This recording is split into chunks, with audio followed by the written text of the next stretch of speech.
폭설 속 위병소, 아들을 찾아온 엄마의 멱살을 잡으며 위병소장이 소리칩니다. 이 아줌마가 미쳤나? 당신 간첩이야? 당장 안 꺼져! 그 순간 엄마의 낡은 코트가 젖혀지자 그 안에서 대한민국 육군 대장의 별 넷이 서늘하게 번쩍입니다. 자네 눈엔 육군 대장이 간첩으로 보이나? 감히 사성 장군의 아들을 건드린 부대를 초토화시킬 엄마의 살벌한 참교육. 오늘의 사이다 복수국 기대되신다면 구독과 좋아요 부탁드립니다. 그럼 이야기 시작하겠습니다. 1월의 포천은 모든 것을 얼려버릴 듯한 혹한이었다. 하늘에서는 굵은 눈발이 쉴 새 없이 쏟아져 내렸고 제5군단 예하 제8기계 화보병사단 일명 오뚜기 부대의 주둔지 주변 산세는 하얗게 질린 짐승처럼 웅크리고 있었다.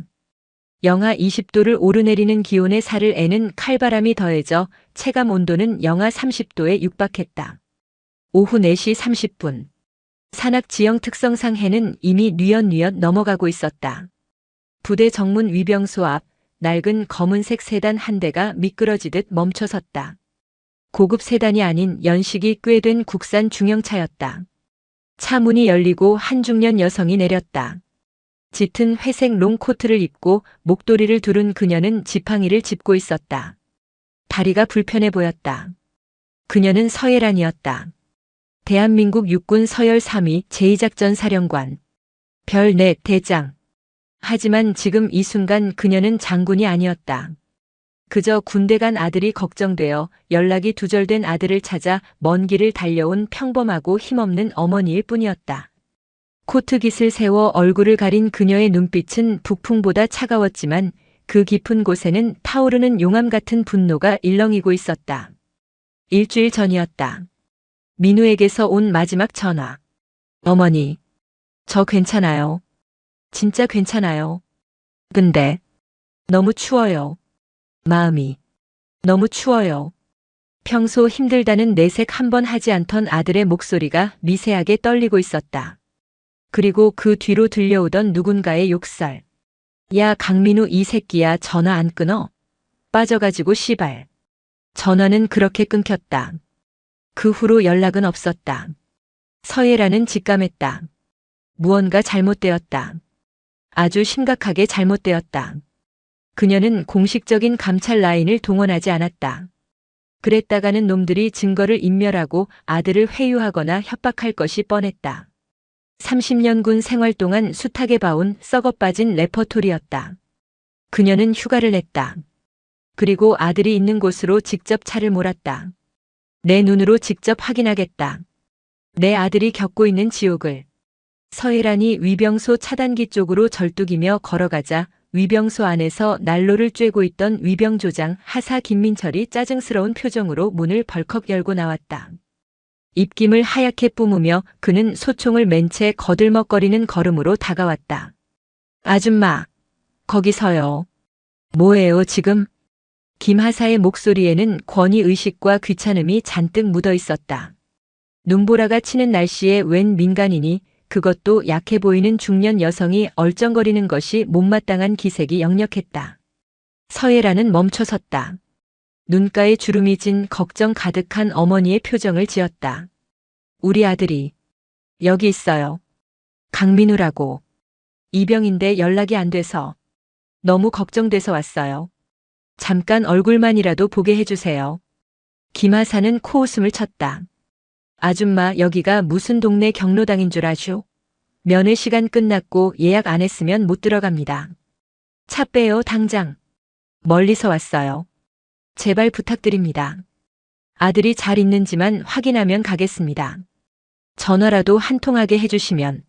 서예란이 간곡하게 부탁하며 한 발짝 다가서려 하자 김하사가 그녀의 앞을 가로막으며 손으로 그녀의 어깨를 툭 밀쳤다. 아, 진짜 말귀 못 알아듣네.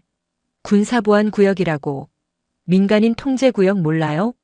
썩 꺼지라니까. 서예라는 밀쳐진 충격으로 휘청이며 눈길에 넘어질 뻔했다. 지팡이가 바닥을 긁는 소리가 났다. 그녀는 중심을 잡고 김하사를 올려다보았다. 그녀의 눈빛이 순간적으로 변했다. 먹잇감을 노리는 맹수의 눈빛. 하지만 김하사는 그 살기를 감지하지 못했다. 그는 그저 눈앞의 여성이 자신의 통제를 따르지 않는 귀찮은 존재로만 보였다. 그때 위병소 안에서 또 다른 인물이 나왔다. 위병소장 근무를 서고 있던 중이 최영도였다. 그는 춥다는 듯 양손을 비비며 나오더니 상황을 살폈다. 김하사 뭐야? 무슨 일이야 시끄럽게. 아, 소대장님. 이 아줌마가 막무가내로 아들 보여달라고 떼를 쓰지 말입니다. 돌려보내려는데 말을 안 듣습니다. 최중희는 서예란을 위아래로 훑어보았다. 허름한 차, 촌스러운 코트, 불편해 보이는 다리. 전형적인 시골 아낙네라고 판단했다. 그는 귀찮다는 듯 손을 휘저었다. 아주머니 규정상 안 됩니다. 돌아가세요. 그리고 차단기 앞에서 얼쩡거리지 마시고 차 빼세요. 작전 차량 들어오면 방해됩니다. 서예란은 물러서지 않았다. 그녀는 또렷한 목소리로 말했다. 강민우 이병의 어머니입니다. 아들이 부대 내에서 가혹행위를 당하고 있다는 정황이 있어 확인하러 왔습니다. 지휘관을 만나게 해주십시오. 가혹행위라는 단어가 나오자 최중희의 미간이 찌푸려졌다. 그는 강민우가 누구인지 알고 있었다. 3소대 패급. 박철수 병장에게 찍혀서 매일같이 털리는 놈. 하지만 그걸 인정하는 순간 자신의 진급길과 전역에 문제가 생긴다. 이봐요, 아주머니. 말씀이 좀 지나치시네. 우리 부대에 가혹행위 같은 거 없습니다. 어디서 유언비어를 듣고 와서 행패입니까? 지금 업무 방해로 경찰 부르기 전에 좋게 말할 때 가세요. 행패라니요. 정당한 면회 요청이고 부모로서 자식의 안위를 확인할 권리가 있습니다. 대대장 나오라고 하세요. 서예란의 목소리에 힘이 실렸다. 최중희는 기가 찼다. 감히 민간인이 그것도 아줌마가 대대장을 오라가라 해. 그는 욱하는 성질을 참지 못하고 다가가 서예란의 멱살을 잡으려 했다. 이 아줌마가 진짜 돌았나? 당신 간첩이야? 왜 부대 앞에서 지랄이야 지랄이. 최중희의 손이 서예란의 코트깃을 거칠게 움켜쥐었다. 그리고 흔들었다. 당장 안 꺼져? 확 밀어버리기 전에. 그 순간이었다. 서예란은 움켜쥐어진 코트깃을 잡고 있는 최중희의 손목을 자신의 손으로 꽉 잡았다. 악력이 엄청났다. 최중희가 하며 당황하는 사이 서예란은 잡힌 손을 비틀어 뿌리쳤다. 그리고 반동을 이용해 코트의 단추를 스스로 뜯어내듯 젖혔다. 투두둑. 단추가 뜯겨나가는 소리와 함께 두꺼운 회색 코트가 양옆으로 활짝 펼쳐졌다. 휘몰아치는 눈보라 속에서 코트 안쪽에서 뿜어져 나오는 짙은 국방색 정복의 위압감이 주위를 압도했다. 정복 상단 양쪽 어깨의 견장 위에는 차가운 금속성의 빛을 발하는 물체가 박혀 있었다. 하나, 둘, 셋, 넷. 4개의 은색별. 대한민국 육군대장. 시간이 멈춘 것 같았다. 눈 내리는 소리마저 멈춘 듯한 정적. 최중희의 눈동자가 찢어질 듯 커졌다. 입은 벌어졌지만 목소리가 나오지 않았다. 뇌가 눈앞의 정보를 처리하지 못하고 정지해버렸다. 별내? 사성장군? 지금 내 눈앞에 있는 이 아줌마가? 옆에서 킬킬거리던 김하사는 다리에 힘이 풀려 그 자리에 주저앉을 뻔했다. 소총이 어깨에서 흘러내려 덜그럭거리는 소리를 냈다. 서예란은 천천히, 아주 천천히 흐트러진 정복 매무새를 다듬었다. 지팡이는 더 이상 그녀의 몸을 지탱하는 도구가 아니었다. 그것은 마치 지휘봉처럼, 아니 심판의 철퇴처럼 그녀의 손에 들려 있었다. 그녀는 싸늘하게 얼어붙은 최중희를 내려다보며 입을 열었다. 자네가 보기에 내가 간첩으로 보이나? 목소리는 낮았지만 천둥처럼 울렸다. 위병소의 공기가 무겁게 내려앉았다. 최중희는 본능적으로 움직였다. 이성적인 판단이 아니었다. 생존 본능이었다. 그는 거의 바닥에 꽂힐 듯이 허리를 숙이며 손을 올려 경례를 붙였다. 손끝이 파들파들 떨리고 있었다. 충성. 저 제8기계 화보병 사단 21여 단 1대대 이중대 소대장 중위 최영도. 목소리가 갈라져 삑사리가 났지만 그는 신경 쓸 겨를이 없었다. 식은땀이 등줄기를 타고 흘러내려 속옷을 적셨다. 인생이 끝났다는 생각이 머릿속을 지배했다. 서예라는 경례를 받지 않았다. 대신 차갑게 쏘아붙였다. 귀관은 민간인에게 반말과 욕설을 퍼붓고 물리력을 행사했으며 정당한 면회 요청을 묵살했다. 또한 상급자에게 하극상을 저질렀다. 내 말이 틀린가? 아닙니다. 죄송합니다. 위병소장. 예. 충성. 문 열어. 예. 차단기 올리라고. 내 차로 들어간다. 그리고 지금 즉시 대대 지휘통제실로 연락해서 전파해. 제2작전 사령관 서예란 대장 방문. 전 병력 집합시킬 필요 없다. 평시 상태 유지하되 대대장과 주임원사는 지금 당장 지휘통제실에서 대기하라고 해. 1분이라도 늦으면 옷벗을 각오하라고 전해. 알겠습니다. 김하사가 허겁지겁 위병소 안으로 뛰어들어가 차단기 버튼을 눌렀다. 삐그덕거리는 소리와 함께 차단기가 올라갔다. 서예라는 다시 코트를 여미지 않고 정복 차림 그대로 차에 올랐다. 낡은 세단이 부대 안으로 천천히 미끄러져 들어갔다. 최중희는 차가 사라질 때까지 경례 자세를 풀지 못했다. 눈물이 찔끔 흘러나왔다. 좆됐다. 진짜 좆됐다. 눈보라는 더욱 거세지고 있었다. 8사단 주둔지에 피바람이 불어오고 있었다. 서예란의 차가 부대 영내 도로를 따라 대대 본청으로 향하는 동안 대대 지휘통제실은 말 그대로 벌집을 쑤셔놓은 듯 뒤집어졌다. 위병소에서 걸려온 전화를 받은 당직사령 박대위는 수화기를 든 채 멍하니 서 있었다. 야, 김하사 너 장난치냐? 지금 상황이 어떤 상황인데 장난질이야? 뭐? 이작전 사령관님? 야, 이 미친 새끼야. 사령관님이 여길 왜 오셔? 그것도 혼자서. 하지만 수화기 너머로 들려오는 김하사의 울먹이는 목소리와 뒤이어 들린 최중희의 다급한 외침은 이것이 장난이 아님을 증명했다. 박대위는 사색이 되어 대대장실로 인터폰을 연결했다. 네. 대대장님, 큰일 났습니다. 지금 위병소를 통과했답니다. 뭐가? 멧돼지라도 들어왔냐? 아닙니다. 제2작전 사령관 서예란 대장님입니다. 지금 본청으로 오고 계십니다. 대대장실에서 와장창 무언가 깨지는 소리가 들렸다. 서예란은 차를 본청 현관 앞에 세웠다. 그녀가 내리기도 전에 현관문이 부서져라 열리며 김석진 중령이 튀어나왔다. 정복도 아니고 전투복 차림에 한쪽 전투화 끈은 제대로 매지도 못한 상태였다. 뒤따라 주임원사와 각 처부 참모들이 우르르 쏟아져 나왔다. 김중령은 차 문을 열어주려 달려왔지만 서예란은 이미 스스로 문을 열고 내렸다. 4개의 별이 박힌 정모를 쓴 그녀의 모습에 김중령은 숨이 턱 막혔다. 사진으로만 보던 전설적인 인물. 육군 여군의 신화. 그녀가 내 눈앞에 있다. 그것도 분노 가득한 표정으로. 충성. 대대장 중령 김석진. 사령관님의 부대 방문을 환영합니다. 김중령의 목소리는 우렁찼지만 끝이 심하게 떨렸다. 서예란은 그를 쳐다보지도 않고 곧장 현관으로 걸어 들어갔다. 환영은 필요 없다. 김중령. 예. 사령관님, 미리 연락이라도 주셨으면 저희가 의전을. 의전?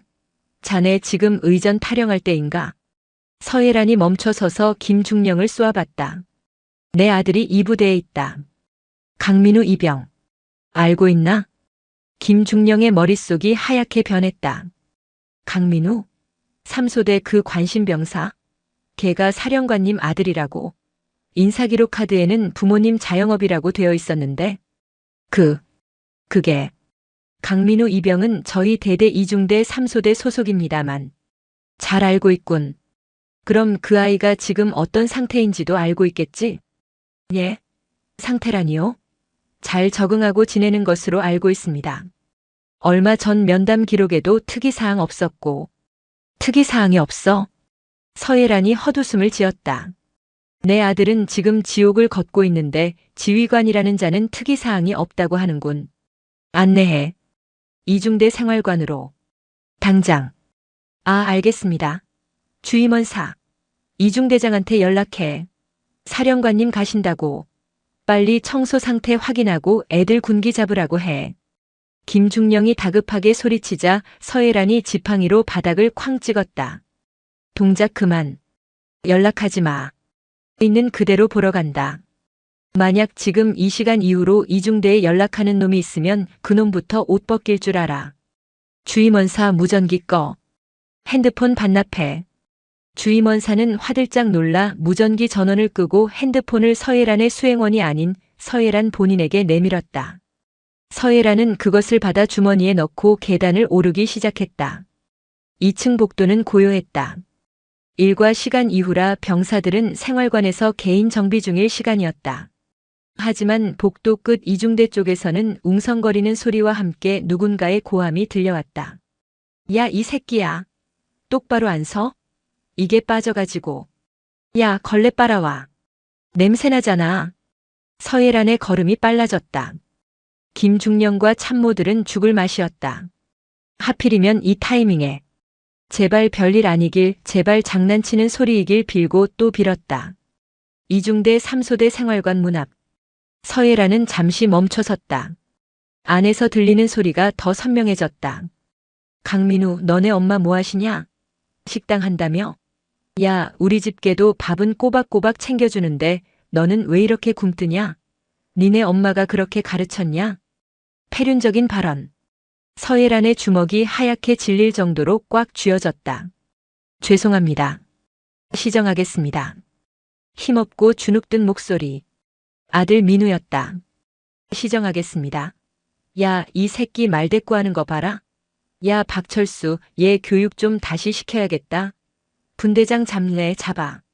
아, 김상병님. 제가 아주 확실하게 교육해 놓겠습니다. 민우야, 이리 와라. 관물대 안으로 들어가. 관물대 안으로 들어가라니. 사람을 짐짝 취급하는 가혹행위였다. 서예란은 더 이상 참지 않았다. 그녀는 문손잡이를 돌리고 벌컥 문을 열었다. 동작 그만. 생활관 안의 풍경은 가관이었다. 강민우는 속옷 바람으로 관물대 좁은 공간에 쭈그리고 앉으려 하고 있었고 박철수 병장은 침상에 누워 과자를 먹으며 낄낄거리고 있었다. 다른 병사들은 방관하거나 동조하며 웃고 있었다. 문이 열리고 들이닥친 사람들을 본 병사들은 순간 얼어붙었다. 처음엔 누군지 몰랐다. 하지만 뒤따라 들어온 대대장이 사색이 된 얼굴로 서 있는 것을 보고 사태를 파악했다. 그리고 그 앞에 중년 여성. 어깨에 별 4개. 전원 차려. 부동자세. 김중령이 찢어지는 목소리로 외쳤다. 병사들은 허둥지둥 침상에서 내려와 바닥에 정렬했다. 박철수 병장은 먹던 과자가 목에 걸려 캑캑거렸다.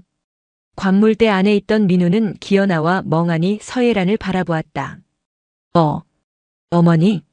민우의 눈이 커졌다. 환영을 보는 건가 싶었다.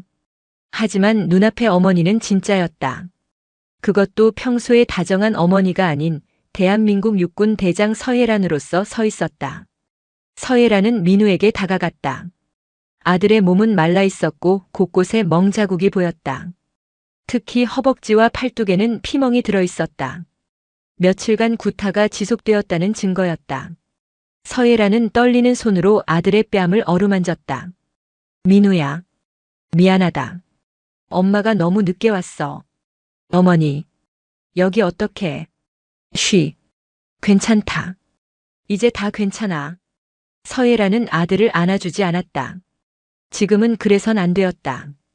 그녀는 다시 지휘관의 눈빛으로 돌아와 병사들을 훑어보았다. 시선이 박철수 병장에게 꽂혔다. 내 놈이 박철수인가? 박철수는 다리를 덜덜 떨고 있었다. 오줌을 지릴 것만 같았다. 이병, 박, 철, 수. 너무 긴장한 나머지 병장인 자신의 계급을 이병이라고 외쳐버렸다. 계급도 까먹었나 보군. 방금 내가 내 아들에게 뭐라고 했지? 걔도 밥은 챙겨준다고. 내 교육 방식이 잘못됐다고. 자, 잘못했습니다. 죽을 죄를 지었습니다. 죽을 죄? 아니, 죽는 게 더 편할 수도 있어. 넌 건드려선 안 될 영린을 건드렸어. 넌 대한민국 군인의 명예를 더럽혔고 전우회를 짓밟았으며 한 인간의 존엄성을 말살하려 했다. 그리고 무엇보다 서예란이 한 발짝 더 다가갔다. 감히 대장의 아들을 건드렸다. 그녀의 선언은 생활관을 공포의 도가니로 몰아넣었다. 헌병대 불러. 아니, 군사경찰대 호출해. 5군단 헌병대장한테 직접 연락해. 지금 당장 수사관들 대동해서 이리로 튀어오라고 해. 이 생활관 인원 전원 그리고 이중대장, 행보관, 소대장 싹 다 격리시켜. 김중령이 벌벌 떨며 무전기를 꺼내려 했다. 그리고 김중령. 예. 사령관님. 자네도 포함이야. 자네는 직무유기 혐의로 조사받게 될 거야. 대대장 보직 해임은 내가 지금 이 자리에서 구두로 명령한다. 지금 당장 계급장 떼고 저놈들이랑 같이 벽 보고 서 있어. 사령관님. 한 번만 기회를. 실망이군. 변명까지 하려 하다니. 끌어내. 서해란의 서슬 퍼런 명령에 따라온 참모들이 머뭇거리다 대대장의 팔을 잡았다. 하극상이지만 어쩔 수 없었다. 사령관의 명령은 법이었다. 강민우는 멍하니 그 광경을 지켜보았다. 자신의 어머니가 그저 밥집 하는 줄 알았던 선임들이 무시하던 우리 엄마가 이 부대를 뒤집어 엎고 있었다. 1시간 뒤 5군단 헌병대 차량 5대가 사이렌을 울리며 연병장으로 들이닥쳤다. 헌병대장이 직접 수사관들을 이끌고 왔다. 그는 서예란에게 거수 경례를 붙이고 즉시 수사에 착수했다. 서예란은 대대장실을 접수했다. 그녀는 대대장 의자에 앉지 않고 회의 탁자에 앉아 상황을 지휘했다. 피해자 진술 확보, 가해자 분리 신문, 목격자 진술 확보. 하나도 빠뜨리지 마. 특히 최근 3개월간의 CCTV 기록, 근무일지, 마음의 편지 수거 내역 전부 압수해. 알겠습니다, 사령관님. 헌병대장이 우렁차게 대답하고 나갔다. 민우는 의무대로 이송되어 정밀 진단을 받고 있었다. 갈비뼈의 실금, 타박상, 영양실조 초기 증세, 심각한 스트레스성 위염. 진단서를 받아든 서예란의 손이 부들부들 떨렸다. 그때 문이 열리고 21여 단장이 숨을 헐떡이며 들어왔다. 관사에서 쉬다가 소식을 듣고 날아온 모양이었다. 충성. 여단장 대령 최무성입니다. 사령관님, 이게 도대체 무슨... 최 대령. 자네 예하 대대에서 이병이 맞아 죽어가고 있었어. 알고 있었나? 가혹행위 말씀이십니까? 보고받은 바 없습니다. 저희 여단은 지난달 설문조사에서도 청정부대로 보고받은 바 없어? 그게 자랑인가? 서예란이 진단서를 최 대령 앞에 집어 던졌다. 자네가 자랑하는 청정부대에서 나온 진단서야. 갈비뼈가 부러지고 피오줌을 싸는데 청정부대? 눈과 귀를 막고 있으니 청정해 보였겠지. 최 대령은 진단서를 보고 얼굴이 흑빛이 되었다. 면목 없습니다. 철저히 조사해서 엄벌하겠습니다. 철저히 조사? 자네 손엔 안 맡겨. 내 직할로 처리한다. 그리고 자네도 책임에서 자유로울 수 없어. 지휘감독 소홀. 내일 아침부로 보직 해임 건의할 거니까 그리 알아. 사령관님, 저는 정말 억울합니다. 대대장이 보고를 누락해서. 억울해? 억울한 건 지금 병상에 누워있는 내 아들이야. 자네 진급이 억울한 게 아니라. 서예란의 고함에 대대장실 유리창이 울렸다. 밤이 깊어갔다. 수사는 속전속결로 진행되었다. 박철수 병장과 그 일당들은 헌병대 조사실에서 멘탈이 붕괴되어 술술 불기 시작했다. 그들의 입에서 나온 이야기는 충격적이었다. 단순히 개인의 일탈이 아니었다. 간부들의 묵인, 아니 조장이 있었다. 최영도 소대장은 박철수에게 적당히 좀 해라, 시끄럽게만 하지 말고라며 사실상 폭행을 용인했고, 행보관은 민우가 상담을 요청했을 때 남자가 그 정도도 못 참냐, 고자질쟁이로 낙인 찍히면 군 생활 더 힘들어진다며 돌려보냈다. 더욱 기가 막힌 건 대대장 김석진 중령이었다. 한 달 전 익명의 투서가 들어왔었다. 3소대의 가혹행위가 심각하다는 내용. 하지만 김중령은 사단 감찰이 나올 것을 우려해 투서를 파쇄하고 덮어버렸다. 전부 썩었어. 서예란은 이 말을 짚었다. 이것은 단순한 부조리가 아니었다. 시스템의 붕괴였다. 새벽 2시. 헌병대장이 중간 보고를 위해 들어왔다. 사령관님, 충격적인 사실이 하나 더 나왔습니다. 뭔가? 가해자 박철수의 아버지가 8사단 주임원사 출신이고 현재 사단장님과 골프 모임을 갖는 지역 유지랍니다. 박철수가 평소에 우리 아빠가 사단장이랑 호형호제한다고 떠벌리고 다녔다는 진술이 있습니다. 서예란의 눈매가 날카로워졌다. 그래. 그래서 간부들이 길을 못 폈군. 지역 유지 아들이라 비위 맞춰주느라 내 아들을 제물로 바쳤어. 그녀는 자리에서 일어났다. 재밌네. 사단장까지 엮여있다 이거지. 그녀는 창밖을 바라보았다. 눈은 그쳤지만 어둠은 더 짙어져 있었다. 전화기 줘. 육군 참모 총장한테 건다. 예? 총장님께 말입니까? 지금 시간이. 걸어. 자느라 못 받으면 깨워서라도 연결해. 서예라는 수화기를 들었다. 신호가 몇 번 가기도 전에 상대방이 받았다. 서대장. 이 새벽에 무슨 일인가? 전쟁이라도 났나? 장태산 총장의 잠긴 목소리. 전쟁 났습니다, 총장님.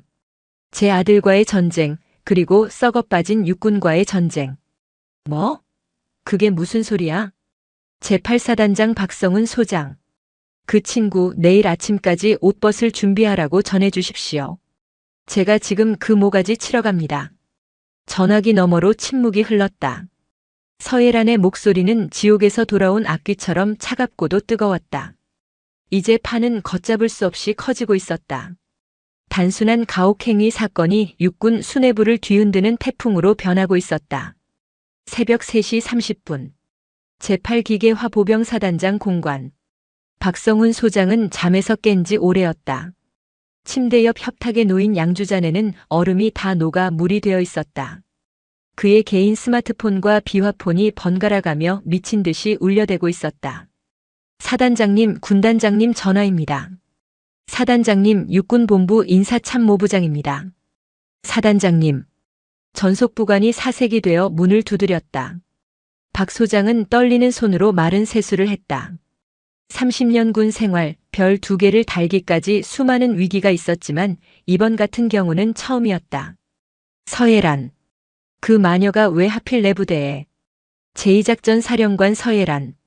육군 내에서 그녀의 별명은 얼음마녀였다. 원칙주의자, 타협을 모르는 불도저. 그녀가 움직이면 반드시 누군가의 목이 날아간다는 전설적인 인물. 그런 그녀가 예고도 없이 수행원도 없이 한밤중에 예하 대대를 뒤집어 놓았다. 박 소장은 휴대폰을 집어들었다. 발신자는 박 회장. 사고를 친 박철수 병장의 아버지이자 전직 8사단 주임원사 출신인 지역 건설업체 대표 박영달이었다. 여보세요. 박 소장의 목소리는 갈라져 있었다. 아이고 사단장님. 이 새벽에 이게 무슨 날벼락입니까? 우리 철수가 헌병대에 끌려갔다니요. 애가 장난 좀 친 거 가지고 너무한 거 아닙니까? 박영달의 목소리는 뻔뻔하기 그지없었다. 사태 파악이 전혀 안 된 목소리였다. 박 회장. 지금 장난이라고 했소? 박 소장이 이를 갈며 낮게 으르렁거렸다. 당신 아들놈이 건드린 게 누군지 알아? 제2작전 사령관 아들이야. 서예란 대장 아들이라고. 당신 아들이 사성 장군 아들을 계집에 쳐놓고 팼단 말이야. 전화기 너머에서 숨을 들이키는 소리가 들렸다. 그리고 긴 침묵이 이어졌다. 예? 서예란이면 그 TV에 나오는 여자 대장? 그래. 지금 내 목이 간당간당해. 아니, 이미 날아갔어. 당신이랑 내가 그동안 짬짬이로 해먹은 것들 이번 감사 때 다 터지게 생겼다고. 나 혼자 안 죽어. 알았어? 박 소장은 전화를 집어 던지듯 끊었다. 그는 벽에 걸린 정복을 바라보았다. 어깨에 박힌 2개의 별. 소장 계급장. 평생을 바쳐 얻은 저 영광이 고작 못돼 먹은 병사 하나와 그 아비의 탐욕 때문에 똥통에 빠지게 생겼다. 그때 공관 밖에서 요란한 차량 소리가 들렸다. 부관이 비명을 지르듯 외쳤다. 사단장님, 이작 사령관님 도착하셨습니다. 박 소장은 허겁지겁 정복 상의를 걸쳤다. 단추를 채우는 손이 덜덜 떨려 제대로 끼워지지가 않았다. 그는 맨발로 슬리퍼를 신고 현관으로 뛰쳐나갔다. 공관 마당에는 서예란의 낡은 세단이 서 있었고 그 뒤로 5군단 헌병대 차량들이 도열해 있었다. 차 문이 열리고 서예란이 내렸다. 지팡이를 짚은 그녀의 모습은 어둠 속에서도 거대해 보였다. 그녀의 어깨 위 4개의 별이 공관의 가로등 불빛을 받아 서늘하게 빛났다. 충성, 돌격, 사단장 소장 박성훈.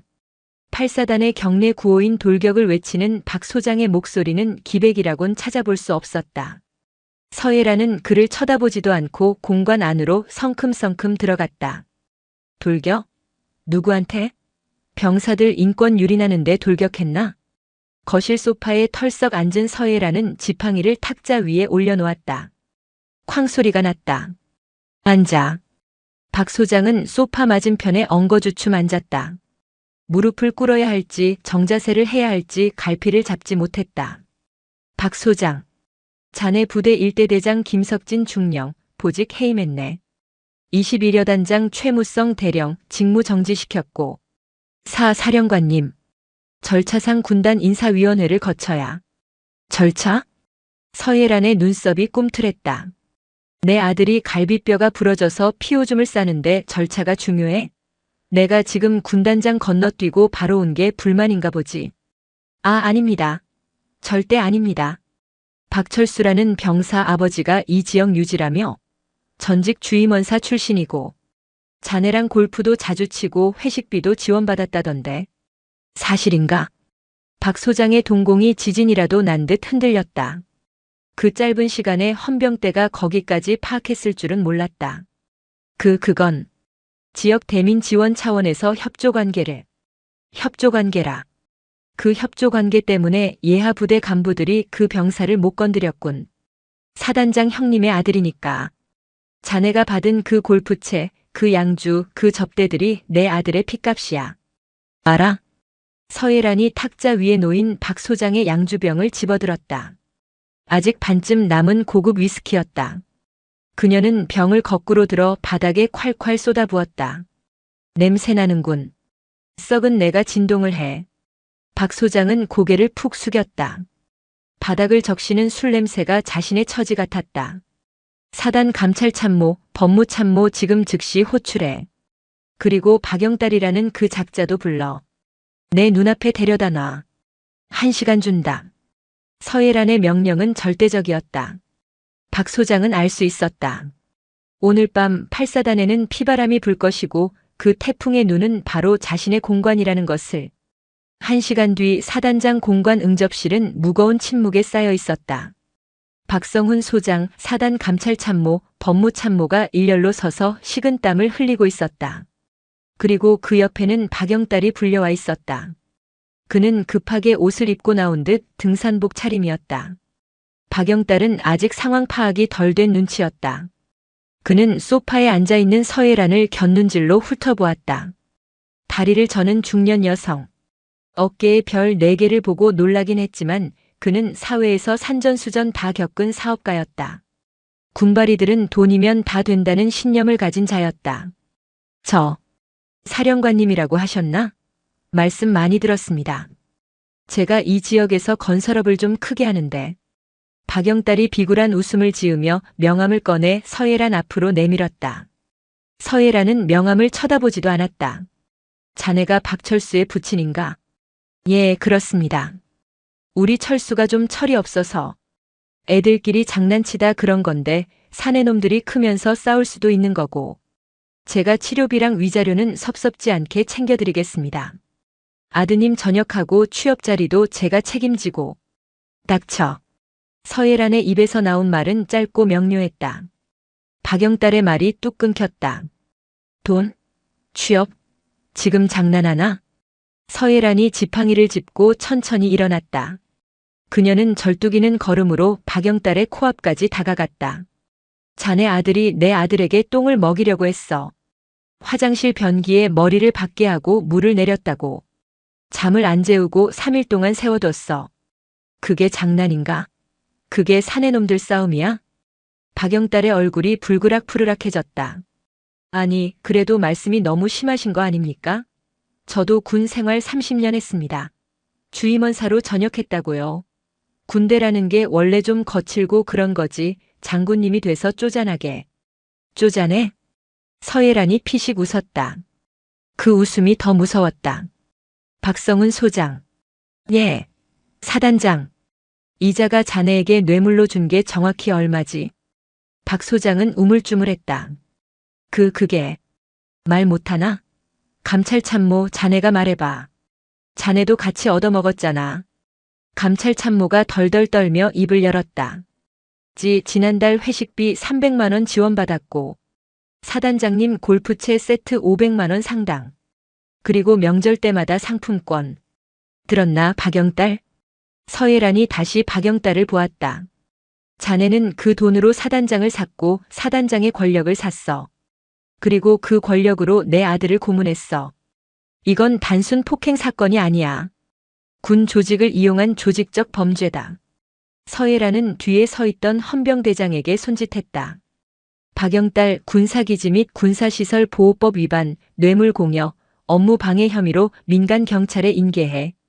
그리고 국세청에 연락해서 이 작자 사업체 세무조사 의뢰해. 탈세 혐의, 비자금 조성 혐의 싹 다 털어달라고 해. 뭐야? 당신이 뭔데 세무조사를 해? 내가 누군지 알아? 국회의원들도 내 형님 동생 하는 사이야. 박영딸이 발악하며 고함을 질렀다. 서예란은 그를 벌레 보듯 내려다보았다. 국회의원? 불러봐. 지금 당장 전화해. 어느 의원이 뇌물 주고 병사 고문한 악덕 기업인을 쉴드 쳐주는지 내가 직접 확인해 줄 테니까. 대신 전화하는 순간 그 의원 정치 생명도 같이 끝나는 줄 알아. 서예란의 기세에 박영딸은 입을 다물었다. 진짜였다. 이 여자는 빈말을 하는 게 아니었다. 헌병들이 박영딸의 양팔을 결박했다. 그가 끌려나가며 비명을 질렀지만 서예란은 눈 하나 깜짝하지 않았다. 응접실에는 다시 침묵이 흘렀다. 박 소장은 바닥에 주저앉아 있었다. 박 소장, 자네 옷 벗어. 사령관님, 제발. 명예 전역만이라도. 명예? 자네한테 명예가 남아있나? 자네 어깨에 달린 그 별 2개, 그거 똥별이야. 무게를 견디지 못하고 썩어버린 똥별. 군사법원에 회부될 거야. 징역 살고 나오면 연금도 없을 거다. 그게 자네가 치러야 할 대가야. 서예란은 박 소장의 어깨에 손을 올렸다. 그리고 소장 계급장을 거칠게 뜯어냈다. 찍 하는 소리와 함께 옷감이 찢어지며 계급장이 떨어져 나갔다. 박 소장은 오열했다. 평생을 바쳐 올라온 자리가 한순간에 무너져 내렸다. 하지만 동정의 여지는 없었다. 그는 지휘관으로서, 아니 인간으로서 해서는 안 될 짓을 묵인했다. 서예란은 뜯어낸 계급장을 쓰레기통에 던져 넣었다. 다음은 군단장 차례인가 아니면 더 위인가. 그녀의 눈은 이미 8사단을 넘어 육군본부가 있는 계룡대를 향하고 있었다. 다음 날 아침 8시. 충남 계룡대 육군본부. 육군참모총장 장태산 대장의 집무실 공기는 무거웠다. 그는 창밖을 바라보며 시가를 피우고 있었다. 재떨이에는 이미 다 피운 시각공초가 수북했다. 총장님, 언론 통제가 안 됩니다. 벌써 SNS에 소문이 돌기 시작했습니다. 여군 대장이 아들 복수하러 부대 뒤집어 엎었다는 내용으로 찌라시가 돌고 있습니다. 정은공 보실장이 보고했다. 누가 퍼뜨린 거야? 서예란인가? 장 총장이 낮게 물었다. 아닙니다. 병사들이 휴가 나가서 퍼뜨린 것 같습니다. 근데 여론이 심상치 않습니다. 사이다라며 서 사령관을 옹호하는 여론이 압도적입니다. 반면 군 수뇌부는 무능한 꼰대 취급을 받고 있습니다. 장태산은 혀를 찼다. 젠장. 서예란, 이 독한 여자 같으니라고. 이를 이렇게 키워? 장태산과 서예란은 육사 동기였다. 생도 시절부터 라이벌이었다. 서예란은 언제나 수석이었고 장태산은 그녀에게 열등감을 가지고 있었다. 그는 정치적인 수완과 인맥으로 총장 자리까지 올랐지만 서예란은 오직 실력과 원칙으로 야전사령관이 되었다. 전화벨이 울렸다. 국방부 장관이었다. 장 총장, 지금 뭐 하는 거야? 8사단 꼴이 그게 뭐야? 청와대에서 전화 왔어. 이게 군대냐고. 수화기 너머로 장관의 고함이 터져 나왔다. 죄송합니다, 장관님. 제가 조속히 수습하겠습니다. 서 사령관이 좀 감정적으로 대응하는 바람에. 감정적? 야, 이 사람아. 감찰 보고서 올라온 거 봤어? 대대장부터 사단장까지 뇌물 처먹고 병사가 동료 병사한테 똥을 먹였어. 그게 감정적으로 대응할 문제야? 서 장군이 안 뒤집었으면 언론이 먼저 터뜨렸을 거야. 그랬으면 자네랑 나 둘 다 옷 벗었어. 전화가 끊겼다. 장태사는 수화기를 내던졌다. 궁지에 몰렸다. 그는 비서실장에게 소리쳤다. 서예란 연결해. 당장. 잠시 후 비화폰이 연결되었다. 서사령관 나야. 장태산. 말씀하십시오, 총장님. 수화기 넘어 서예란의 목소리는 차분하다 못해 건조했다. 적당히 해. 사단장 옷 벗겼으면 됐잖아. 대대장 구속시키고 가해 병사들 처벌하면 끝날 일이야. 굳이 이걸 이슈화시켜서 군 위신을 떨어뜨려야겠어? 군 위신이요? 서예란이 코웃음을 쳤다. 총장님, 군 위신은 제가 떨어뜨린 게 아닙니다. 썩어 빠진 환부를 도려내지 않고 덮어두려 했던 총장님과 그 라인들이 떨어뜨린 겁니다. 말 조심해. 나 육군 참모총장이야. 압니다. 그래서 드리는 말씀입니다. 총장님, 5군 단장에게 전화해서 수사 축소 지시하셨더군요. 적당히 덮고 가라고. 장태산의 심장이 덜컥 내려앉았다. 그걸 어떻게 알았지? 도청했나? 아니요. 5군 단장이 저한테 자백하더군요. 제가 군단 사령부에 쳐들어가서 군단장 멱살 잡고 물어봤거든요. 총장님이 시킨 거냐 아니면 내 독단이냐. 그랬더니 살려달라고 바로 불던데요. 에이, 이 미친. 총장님, 선택하십시오. 꼬리 자르기 하려다가 몸통까지 잘려나가시겠습니까? 아니면 지금이라도 전군 특별감찰 지시하고 개혁의 칼을 빼드시겠습니까? 서예란의 목소리에 힘이 실렸다. 제 아들 민우 아직 밥도 못 넘깁니다. 위장이 망가져서 미음만 먹어요. 근데 그 아이가 뭐라고 했는지 아십니까? 엄마, 나 때문에 다른 병사들이 피해보면 안 되는데. 그럽니다. 피해자는 걱정하는데 가해자들과 책임자들은 자기 밥그릇 걱정만 하고 있습니다. 서혜란, 저는 멈추지 않습니다. 제 아들의 명예, 그리고 제 남편 김재호 중령의 명예를 걸고 끝까지 갑니다. 총장님이 20년 전 제 남편 사고 덮었던 거 제가 모를 줄 아셨습니까? 장태사는 숨이 턱 막혔다. 20년 전 훈련 중 사망한 서예란의 남편. 당시 작전 참모였던 장태사는 무리한 작전 지시 실수를 덮기 위해 사고를 장비 결함으로 조작했었다. 그건 무덤까지 가져가야 할 비밀이었다. 그 얘기를 지금 왜? 판이 커졌습니다, 총장님. 이제 이건 단순 가혹행위 사건이 아닙니다. 20년 묵은 군 비리의 사슬을 끊는 전쟁입니다. 준비하십시오. 곧 계룡대로 갑니다. 뚝. 전화가 끊겼다. 장태사는 의자에 주저앉았다. 손에 든 시가가 바닥으로 떨어져 카펫을 태우기 시작했다. 하지만 그는 그것을 주울 생각도 못했다. 서예란은 알고 있었다. 모든 것을. 그리고 그녀는 지금 자신의 모든 별을 걸고 육군 정점으로 돌격해오고 있었다. 그녀는 더 이상 피해자의 어머니가 아니었다. 그녀는 복수의 화신이자 심판의 집행자였다. 충남 계룡대 대한민국 육군의 심장부. 오전 10시 제2작전 사령관 서예란 대장의 차량이 본청 위병소를 통과했다. 수행원도 없이 단지 운전병 한 명만 대동한 단출한 행렬이었지만 그 무게감은 기계화 부대 전체가 이동하는 것보다 무거웠다. 본청 로비는 긴장감에 휩싸였다. 직원들과 장병들은 숨소리조차 내지 못하고 서예란의 등장을 지켜보았다. 그녀는 꼿꼿했다. 불편한 다리 때문에 지팡이를 짚었지만 그 걸음걸이는 그 어떤 장군보다 당당했다. 그녀의 목적지는 참모총장실이 아니었다. 바로 국방부 장관 접견실이었다. 장관실 문이 열리고 이덕수 국방부 장관이 난처한 표정으로 그녀를 맞았다. 서 대장, 이게 무슨 일인가? 절차도 없이 이렇게 불쑥. 서예라는 경례를 생략하고 자켓 안주머니에서 낡은 서류 봉투 하나를 꺼내 장관의 책상 위에 올려놓았다. 봉투 겉면에는 2급 비밀 2005년 제3공수특전 여단 작전명 붉은 새벽이라는 빛바랜 도장이 찍혀 있었다. 장관님, 20년 전 제 남편 김재호 중령이 사망한 작전입니다. 당시 국방부는 헬기 기체 결함으로 인한 추락사로 결론 내렸죠. 이 장관이 안경을 고쳤으며 봉투를 열었다. 그걸 지금 왜 다시 꺼내는 건가? 거짓말이었으니까요. 기체 결함이 아니었습니다. 무리한 악천후 속 작전 강행. 당시 작전 참모였던 장태산 중령, 현 육군 참모총장의 진급 욕심이 부른 참사였습니다. 서예란의 목소리는 차가웠다.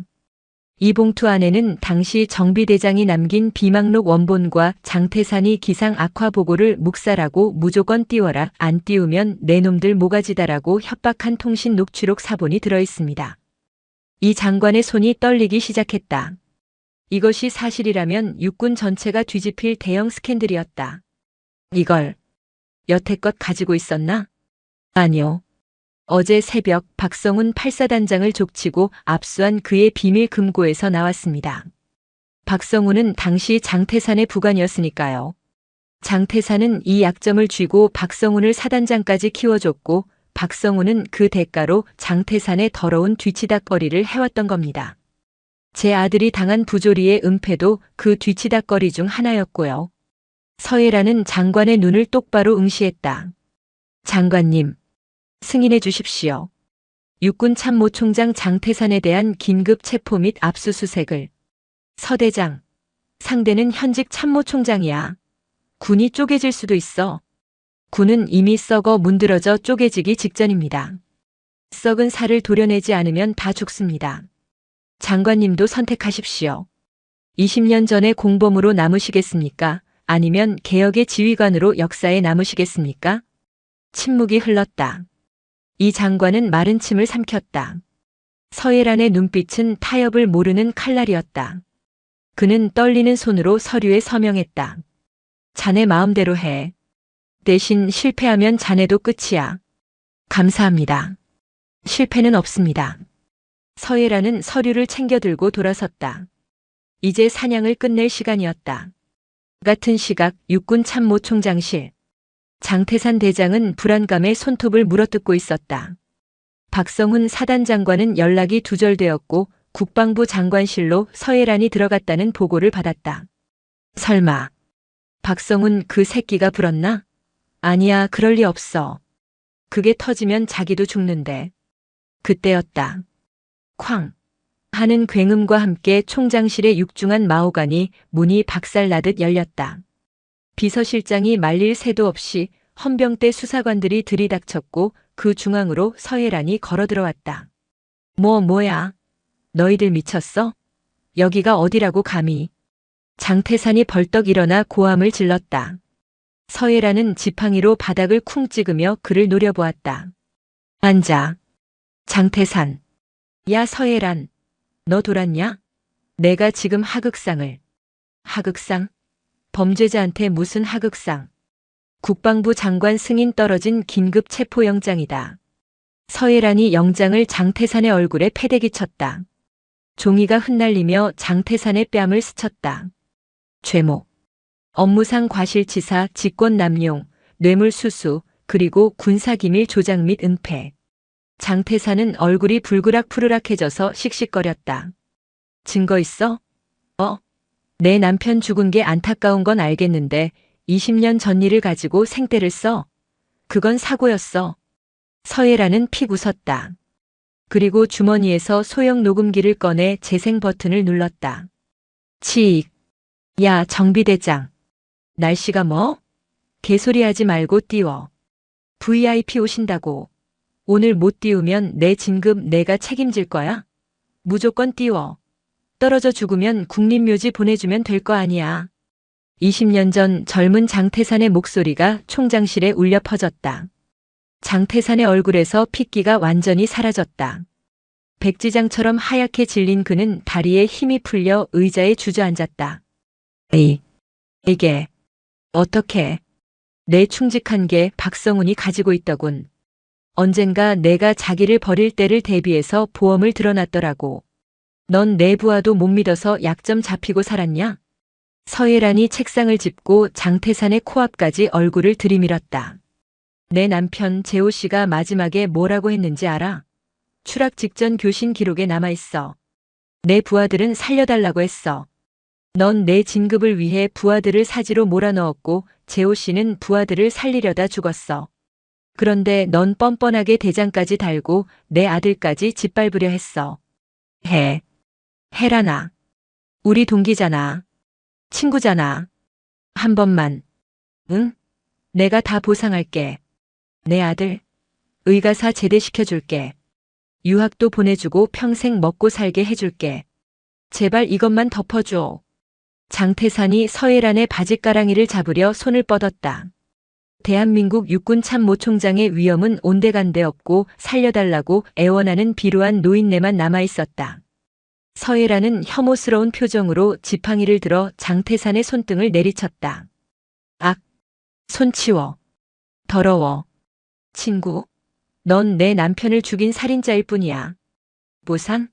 넌 감옥에서 썩는 걸로 보상해. 서예란은 뒤에 선 헌병 수사관들에게 손짓했다. 끌고 가. 계급장 떼고 수갑 채워. 전군에 생중계해. 군의 수장이 얼마나 추악한 민낯을 가졌는지 똑똑히 보여줘. 안 돼.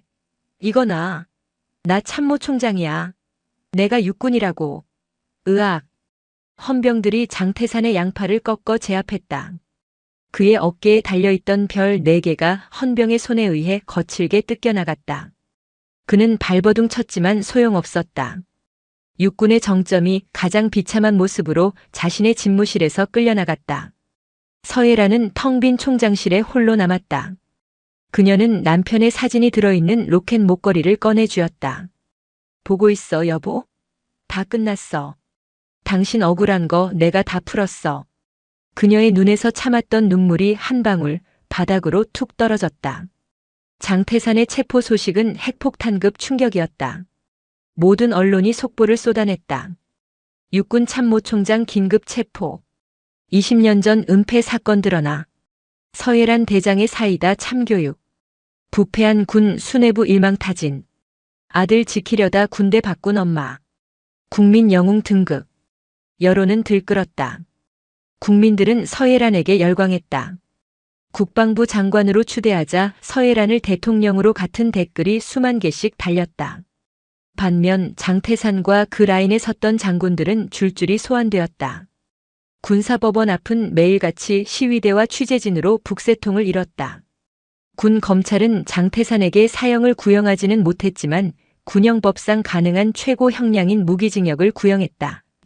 1심 판결이 있던 날 법정은 발 디딜 틈이 없었다. 피고인석에 선 장태산은 수의를 입고 삭발한 상태였다. 그는 재판 내내 고개를 들지 못했다. 방청석 맨 앞줄에는 사복을 입은 서예란이 앉아 있었다. 그녀는 장태산의 몰락을 끝까지 지켜보겠다는 듯 시선을 떼지 않았다. 피고인 장태산. 징역 20년. 불명예 전역 및 연금 박탈. 판사의 주문이 떨어지는 순간 법정 안에서 환호와 박수가 터져나왔다. 장태산은 무너져 내렸다. 그는 끌려나가며 서예란을 향해 무언가 소리치려 했지만 교도관들에게 입이 막힌 채 사라졌다. 함께 기소된 박성훈 전 8사단장은 징역 7년, 가혹행위 가해자 박철수 전 병장은 징역 3년을 선고받았다. 솜방망이 처벌이 관행이었던 군사재판의 역사가 바뀌는 순간이었다. 재판이 끝나고 법원을 나서는 서예란에게 수백 개의 마이크가 들이밀어졌다. 사령관님, 판결에 대해 한 말씀 부탁드립니다. 앞으로의 거취는 어떻게 되십니까? 서예란은 잠시 카메라를 응시했다. 수많은 플래시 세례 속에서도 그녀는 담담했다. 정의가 살아있음을 증명한 판결입니다. 하지만 승리라고 생각하지 않습니다. 군은 국민의 신뢰를 잃었고 상처 입은 제 아들과 수많은 피해 장병들의 고통은 여전합니다. 저는 제가 할 일을 다 했습니다. 그녀는 더 이상의 말을 아끼고 차에 올랐다. 그녀가 향한 곳은 국군 수도병원 VIP 병실이었다. 병실 문을 열자 환자복을 입은 아들 민우가 창밖을 보고 있었다. TV에서는 어머니의 뉴스가 나오고 있었다. 어머니. 민우가 뒤를 돌아보았다. 헬쑥했던 얼굴에는 제법 살이 올랐고 눈빛도 안정을 되찾아 있었다. 서예라는 다가가 아들을 말없이 안아주었다. 대장의 갑옷을 벗은 평범하고 따뜻한 어머니의 품이었다. 고생했다, 우리 아들. 많이 무서웠지? 민우는 어머니의 품에서 소리 없이 울었다. 아니요. 엄마가 있어서 하나도 안 무서웠어요. 엄마가 자랑스러워요. 나도 내가 자랑스럽다. 그 지옥 속에서도 비겁해지지 않고 버텨준 내가 나보다 더 훌륭한 군인이야. 모자는 한참 동안 서로를 안고 있었다. 밖에는 차가운 겨울바람이 불고 있었지만 병실 안은 그 어느 때보다 따뜻했다. 육군의 별이 떨어진 자리에 가족이라는 진짜 별이 다시 떠오르고 있었다. 1년 후, 어느 화창한 4월의 봄날, 국립대전현충원. 따스한 햇살이 비석들을 비추고 있었다. 벚꽃이 흩날리는 묘역 한쪽에 한 중년 여성과 건장한 청년이 서 있었다. 서예라는 군복이 아닌 편안한 베이지색 트렌치 코트를 입고 있었다. 그녀의 다리는 재활치료 덕분에 더 이상 지팡이가 필요 없을 정도로 호전되어 있었다. 옆에 선 강민우는 말끔한 정장 차림이었다. 그는 복학하여 법대생으로 돌아가 있었다. 묘비명 육군 중령 김재호의 묘. 정의를 위해 날다. 서예라는 묘비 앞에 하얀 국화 꽃다발을 내려놓고 챙겨온 소주 한 잔을 따랐다. 여보, 오랜만이야. 잘 지냈어? 그녀는 비석을 손으로 쓸어내렸다. 차가운 돌의 감촉이 아닌 남편의 온기가 느껴지는 듯 했다. 나 지난달에 전역했어. 장관님이 말리셨지만 미련 없이 나왔어. 당신 복수도 했고 민우도 지켰으니까. 이제 군대는 후배들에게 맡겨야지. 나 이제 백수야. 당신이 꿈에 나와서 용돈 좀 줘야겠는데? 서예란이 쓸쓸하지만 편안한 미소를 지었다. 민우가 절을 올리고 일어섰다. 아버지, 저 민우예요. 저 이번 학기 장학생 됐어요. 나중에 사법고시 패스해서 아버지처럼 어머니처럼 억울한 사람 없는 세상 만드는 법조인 될게요. 지켜봐 주세요. 바람이 불어와 벚꽃잎들이 비석 위로 춤추듯 내려앉았다. 마치 김재호 중령이 아내와 아들의 머리를 쓰다듬어 주는 것 같았다. 가자, 민우야. 배고프다. 엄마가 맛있는 거 사줄게. 서예란이 아들의 팔짱을 꼈다. 뭐 드시고 싶으세요? 제가 알바비 받은 거 있는데 제가 살게요. 오, 진짜? 우리 아들 다 컸네. 그럼 비싼 거 먹어야지. 짜장면? 에이, 엄마. 저녁 기념인데 고기 썰어야죠. 하, 그래. 스테이크 썰러 가자. 모자는 웃으며 현충원 길을 걸어 내려갔다. 서예란의 어깨에는 더 이상 무거운 별 4개가 달려있지 않았다. 하지만 그녀의 등 뒤로 비치는 햇살은 그 어떤 훈장보다 찬란하게 빛나고 있었다. 그녀의 전쟁은 끝났다. 차가운 겨울 폭풍이 휩쓸고 간 자리에 비로소 따뜻하고 평온한 봄이 찾아왔다. 그것이 그녀가 그토록 지키고 싶었던 평범하지만 위대한 일상이었다. 사돈, 몇 년 군번이세요? 해병대 기수로 치면 나보다 한참 아래인 것 같은데. 상견례라는 엄숙한 자리, 해병대 부심에 잔뜩 취한 대령이 예비 며느리의 어머니에게 뱉은 충격적인 도발입니다. 그는 눈앞에 앉은 수수한 차림의 여성을 군기 빠진 여군 출신 아줌마 취급하며 온갖 모욕적인 언사로 기선을 제압하려 하는데요. 과연 이 살 떨리는 하극상 상견례의 결말은 어떻게 됐을까요? 여러분, 오늘도 도파민 충전할 준비 되셨나요? 고구마 없이 꽉 막힌 속을 뻥 뚫어드릴 역대급 사이다 참교육. 내용이 마음에 드셨다면 구독과 좋아요 부탁드리겠습니다. 그럼 이야기 시작하겠습니다. 서울의 아침 공기가 유난히 차가웠지만 박철곤 대령의 이마에는 송골송골 땀이 맺혀 있었다. 그는 안방의 전신 거울 앞에서 벌써 30분째 넥타이와 씨름 중이었다. 붉은색, 피보다 짙고 태양보다 뜨거운 해병대를 상징하는 그 붉은색 넥타이였다. 여보, 당신 오늘 상견례 가는 거 맞아요? 무슨 사령관 이 취임식가요? 아내 김 여사가 혀를 끌끌 차며 방문을 열고 들어왔다. 그녀의 눈에 비친 남편은 전쟁터에 나가는 장수처럼 비장했다. 짙은 감색 양복은 어찌나 다림질을 했는지 소매 끝으로 무라도 썰 수 있을 것 같았고 구두는 파리가 앉았다가 미끄러져 뇌진탕을 일으킬 정도로 번쩍거렸다. 이 사람아, 모르는 소리 마라. 상견례는 전쟁이다. 총성 없는 전쟁. 박철곤이 넥타이 매듭을 단단히 조이며 비장하게 말했다. 상대는 군인 집안이야. 안사돈이 군 복무를 했다지. 여자가 군대에 있어봤자 얼마나 알겠냐마는 그래도 군무를 먹은 사람들은 본능적으로 서열을 따지게 되어 있어. 초장의 기선을 제압하지 않으면 우리 민우가 평생 처가살이하면서 기 한 번 못 펴고 산다. 가장인 내가 호랑이 같은 기백을 보여줘야 사돈댁에서도 우리 집안을 어려워하는 거야. 박철곤은 해병대 학사장교 출신으로 30년 넘게 군복을 입으며 귀신 잡는 해병이라는 자부심 하나로 살아온 인물이었다. 연대장 시절 그는 병사들 사이에서 미친 독사로 불렸다. 훈련 때마다 직접 진흙탕을 구르고 한겨울에 알통구보를 시키며 정신력을 강조하던 그였다.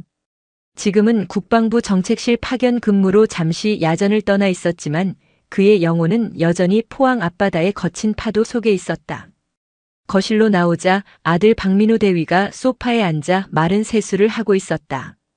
육군사관학교를 졸업하고 현재 전방사단에서 중대장으로 근무 중인 민우는 아버지의 유난스러운 해병대 사랑에 진작부터 질려있는 상태였다. 민우야. 박철곤의 굵은 저음이 거실을 울렸다. 민우가 용수철처럼 튀어올랐다. 예, 아버지. 복장이 그게 뭐냐? 넥타이가 삐뚤어졌다. 육군은 이래서 안 돼. 각이 안 살잖아, 각이. 정신 상태가 해이해졌다는 증거다. 박철곤이 성큼성큼 다가와 아들의 넥타이를 거칠게 잡아당겼다. 민우는 숨이 막히는 것을 참으며 아버지를 바라보았다. 아버지, 제발요. 오늘 지은 씨 어머님 뵙는 자리잖아요. 그냥 편안하게, 네. 제발 평범한 아버지처럼 해주시면 안 돼요? 지은 씨 어머님 혼자 나오시는 거라 많이 긴장하실 텐데 아버지가 그렇게 군기 잡으시면 분위기만 어색해져요. 어허, 자식놈이 어디서 말대꾸야. 내가 내기 살려주려고 이러는 거다. 듣자 하니 사돈어른은 일찍 돌아가시고 안사돈 혼자 딸을 키우셨다며? 거기다 군 출신이고 보통 기 센 여자가 아닐 거다. 내가 아버지로서 그리고 군 선배로서 딱 중심을 잡아줘야 내가 장가가서도 대우받는 거야. 알았어? 박철곤은 자신의 왼쪽 가슴 양복깃에 달려있는 금색 배지를 손가락으로 툭툭 쳤다. 해병대 앵카. 독수리와 별 그리고 닻이 어우러진 그 황금빛 문양은 그의 자존심이자 정체성이었다. 그리고 너 명심해라. 해병대는 앉으면 이빨, 서면 짜세, 돌아서면 긴빠이다. 오늘 아버지가 화려한 이빨로 사돈댁 혼을 쏙 빼놓을 테니까 넌 그냥 가만히 있어. 박철곤은 현관 신발장에서 구두 주걱을 꺼내 들었다. 거울 속에 비친 그의 눈빛은 이글거리고 있었다. 오늘 상견례 장소는 용산에 있는 국방컨벤션 센터 근처의 최고급 한정식집이었다. 군인 공제회 할인이 되기도 했지만 무엇보다 국방부 근처라는 지리적 이점이 박철곤의 권위를 세워주기에 안성맞춤이었다. 엘리베이터가 내려가는 동안 박철곤은 끊임없이 입을 풀었다. 마이크 테스트. 하나, 둘, 셋, 넷. 필승. 좁은 엘리베이터 안이 그의 목소리로 쩌렁쩌렁 울렸다.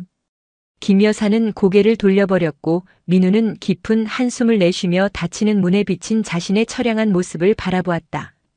오늘의 상견례가 피바람이 불 것 같은 불길한 예감이 뇌리를 스쳤다. 아버지는 모른다.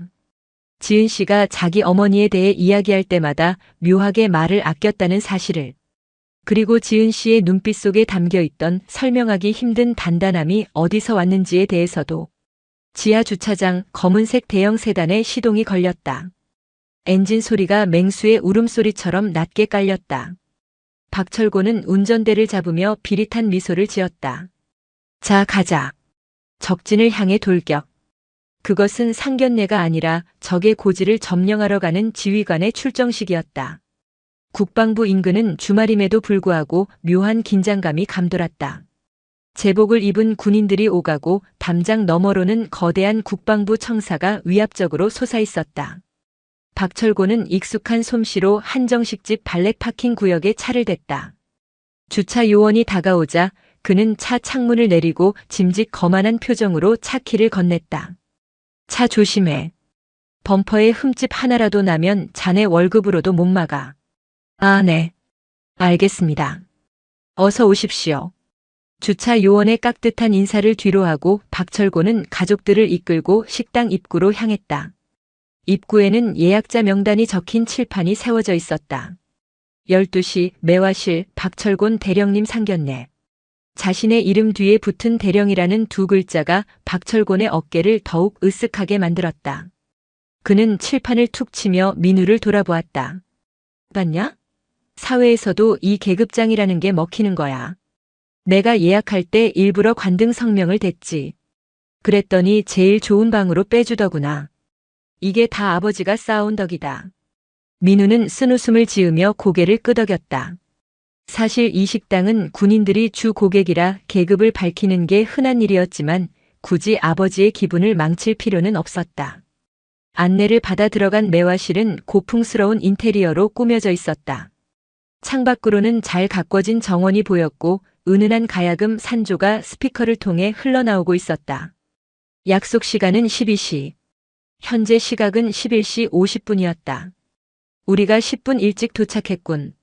군인의 생명은 시간 엄수지. 5분 전 대기. 이게 기본이야. 박철곤이 상석인 안쪽 자리에 털썩 앉으며 말했다. 김 여사와 민우도 자리에 앉았다. 박철곤은 물 한 잔을 들이키며 문 쪽을 주시했다. 그는 머릿속으로 시뮬레이션을 돌렸다. 문이 열리고 안사돈이 들어온다. 쭈뼛거리며 들어오는 그녀를 향해 자신이 먼저 인자하면서도 위험 있는 미소를 던지며 악수를 청한다. 그녀는 대령의 계급장과 풍채에 압도되어 어쩔 줄 몰라 하고 나는 그런 사돈을 넓은 아량으로 감싸준다. 완벽한 시나리오였다. 55분이 되자 드르륵 하고 미닫이 문이 열렸다. 안녕하세요. 먼저 와 계셨네요. 상냥한 목소리와 함께 며느리 될 김지은이 먼저 들어왔다. 단정한 원피스 차림의 지은은 긴장한 기색이 역력했다. 그리고 그 뒤로 오늘의 또 다른 주인공인 지은의 어머니 이지선이 모습을 드러냈다. 박철곤의 눈이 매처럼 이지선을 훑었다. 첫인상은 실망과 안도가 교차했다. 그녀는 지극히 평범했다. 아니, 평범하다 못해 조금 초라해 보이기까지 했다. 색이 바랜 듯한 베이지색 니트 카디건에 펑퍼짐한 면바지. 화장기 하나 없는 얼굴에는 세월의 주름이 자글자글했고 머리는 검은색 고무줄로 대충 묶어 올린 상태였다. 손에는 명품 백 대신 낡은 천가방이 들려 있었다. 군 출신이라더니 제대한 지 한참 돼서 군기라고는 다 빠져버린 동네 아줌마로군. 박철곤은 속으로 쾌재를 불렀다. 상대는 전혀 위협적이지 않았다. 기가 새 보이기는커녕 목소리 한번 크게 내면 주눅 들어서 눈물이나 짤 것 같은 유약한 인상이었다. 그는 자리에서 일어나며 짐짓 호탕하게 웃었다. 아이고 어서 오십시오. 사돈 어른 되실 분이시군요. 박철곤입니다. 그가 솥뚜껑만 한 손을 내밀었다. 이지선은 잠시 그 손을 바라보더니 조심스럽게 맞잡았다. 그녀의 손은 따뜻했지만 거칠지 않았다. 네, 안녕하세요.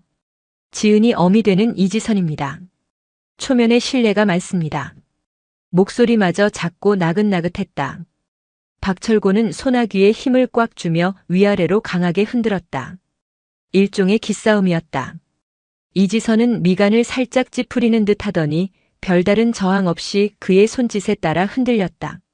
앉으시죠, 앉으시죠. 여기 상석으로 모시겠습니다. 박철곤은 자신이 주인이라도 되는 양자리를 배정했다. 본래 상견례 예절상 입구에서 먼 쪽이 상석이고 먼저 온 사람이 안쪽에 앉아 있는 것이 맞지만 그는 은근슬쩍 자신이 문을 바라보는 가장 중심 자리를 차지하고 있었다. 아니에요. 저희가 늦게 왔는데 입구 쪽에 앉겠습니다. 이지선이 사양하며 문 쪽 의자를 빼려 했다. 에이, 아닙니다. 군인 정신, 연장자와 부녀자 우대, 제가 또 해병대 아닙니까? 해병대는 약자를 보호하는 정의의 사도입니다. 어서 안쪽으로 가시죠. 박철곤의 강권에 못 이겨 이지선과 지은은 안쪽 자리에 앉았다. 민우와 김 여사는 박철곤의 눈치를 보며 맞은편에 착석했다. 팽팽해야 할 상견례 테이블의 균형은 이미 박철곤 쪽으로 완전히 기울어져 있었다. 음식은 제가 미리 코스로 시켜놨습니다. 이 집이 갈비찜을 잘하는데 뭐 입에 맞으실지 모르겠네요. 군에 계셨다니 아무거나 잘 드시겠지만 허허. 박철곤이 너스레를 떨며 물티슈로 손을 닦았다. 이지선은 그저 옅은 미소를 지으며 신경 써주셔서 감사합니다라고 짧게 답할 뿐이었다. 박철곤은 확신했다. 오늘 이 자리는 자신의 동무대가 될 것이라고. 전체 요리로 호박죽과 계절 샐러드가 나오자 박철곤은 본격적으로 시동을 걸었다. 그는 직원에게 소주 한 병을 주문했다. 아버지, 대낮부터 술은 좀. 민우가 난처한 표정으로 말렸지만 박철곤은 손을 휘휘 저었다. 사돈 만나는 좋은 날에 술 한 잔이 빠지면 섭섭하지. 사돈 어른도 한 잔 받으시죠? 군대 있을 때 회식 많이 해보셨을 거 아닙니까? 여군들이 또 술 하나는 끝내주게 마시던데. 이지선은 정중하게 손을 가로저었다. 아니요, 저는 괜찮습니다. 술을 잘 못해서요. 에잉, 군 출신이 술을 못한다. 이거 거짓말 아닙니까? 제가 알기로 여군 하사관들이나 장교들, 남자들 틈바구니에서 버티려면 깡소주를 들이켜야 한다던데. 혹시 내숭 떠시는 거 아닙니까? 하하. 무례한 농담이었다. 지은의 얼굴이 홍당무처럼 빨개졌고 김 여사가 식탁 밑으로 남편의 정강이를 걷어찼지만 박철곤의 가죽 구두에는 아무런 타격도 주지 못했다. 정말 못합니다. 체질상 안 받아서요. 이지선은 여전히 차분했다. 그녀는 죽을 한 숟가락 떠서 입에 넣으며 시선을 아래로 깔았다. 박철곤은 그 모습이 자신을 어려워해서 눈을 피하는 것이라고 착각했다. 그는 자작으로 소주잔을 채우고 털어넣었다. 그 소리가 방 안을 울렸다.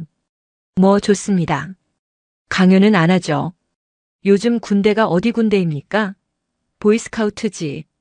옛날 우리 때는 말입니다. 상사가 주는 술 거절하면 바로 집합이었습니다. 연병장 돌고 머리 박고. 그런 헝그리 정신이 있었는데 요즘은 영. 박철곤은 젓가락으로 샐러드를 뒤적거리며 훈계를 시작했다. 우리 민우 보십시오. 육사 나왔다고 엘리트인 줄 아는데 제가 볼 땐 물러 터졌어요. 육군이 뭡니까? 딴 게 아닙니까? 걷는 것밖에 할 줄 모르는. 해병대는 바다에서 헤엄치고 산에서 구르고 하늘에서 뛰어내립니다. 3군을 통합한 게 바로 해병대죠. 민우는 고개를 푹 숙이고 죄인처럼 앉아 있었다. 지은이 안쓰러운 눈빛으로 민우를 바라보았다. 그래서 제가 민우놈한테 항상 말합니다. 장가라도 군인 정신 투철한 집안으로 가라고. 그래야 집안 기강이 선다고요. 그런데 사돈, 실례지만 군 생활은 얼마나 하셨습니까? 제가 딱 보니까 한중이 전역? 아니면 대위? 박철곤이 눈을 가늘게 뜨고 이지선을 탐색했다. 이지선이 냅킨으로 입가를 살짝 닦으며 대답했다. 네, 뭐. 적당히 하다가 나왔습니다. 그렇죠? 여자가 군대에서 롱런하기 힘들죠. 결혼하면 애 낳아야지 살림해야지. 군대가 또 워낙 박봉이고 험하니까. 병관은 뭐셨습니까? 역시 행정이나 간호 쪽? 박철곤의 질문에는 여자가 해봤자 그런 거겠지라는 편견이 뚝뚝 묻어났다. 이것저것 했습니다. 주로 사무실에 있었지요. 이지선은 얼버무렸다. 그녀의 모호한 태도는 박철곤의 오만함에 기름을 부었다. 그는 의자를 뒤로 젖히며 거만하게 다리를 꼬았다. 사무실이라. 꿀 빠셨네, 꿀 빠셨어. 하. 우리는 훈련 나가면 팬티 한 장 입고 눈밭을 굴렀는데 따뜻한 사무실에서 커피 타면서 군 생활하셨구먼. 그러니 군대 얘기가 재미없으시겠지. 분위기는 급속도로 냉각되었다. 김 여사는 체할 것 같은 표정으로 물만 마셨고 민우는 주먹을 꽉 쥐고 부들부들 떨고 있었다. 하지만 박철곤은 멈추지 않았다. 그는 이 순해 보이는 아줌마를 완벽하게 제압해서 앞으로 며느리가 시댁에 올 때마다 길을 못 펴게 만들 작정이었다. 사돈, 군대는 계급도 중요하지만 더 중요한 게 뭔지 아십니까? 바로 기수입니다. 짬밥이죠. 제가 1994년 임관입니다. 사관 후보생 8X기. 이 바닥에서 제 기수되면 웬만한 장군들도 어이쿠합니다. 해병대 전후에 나가면 제가 기침만 해도 후배들이 도열을 쫙 합니다. 그는 붉은 넥타이를 매만지며 턱을 치켜들었다. 그래서 말인데 족보 정리 한번 하시죠. 어차피 사돈지간에 딱딱하게 굴 필요 없잖습니까? 사돈은 임관이 언제십니까? 해병대 기수 이런 건 아니실 테고. 지은이 참다 못해 아버님 식사하세요라고 끼어들었지만 박철곤은 들은 척도 하지 않았다. 그는 이지선의 눈을 똑바로 응시하며 입꼬리를 비릿하게 올렸다.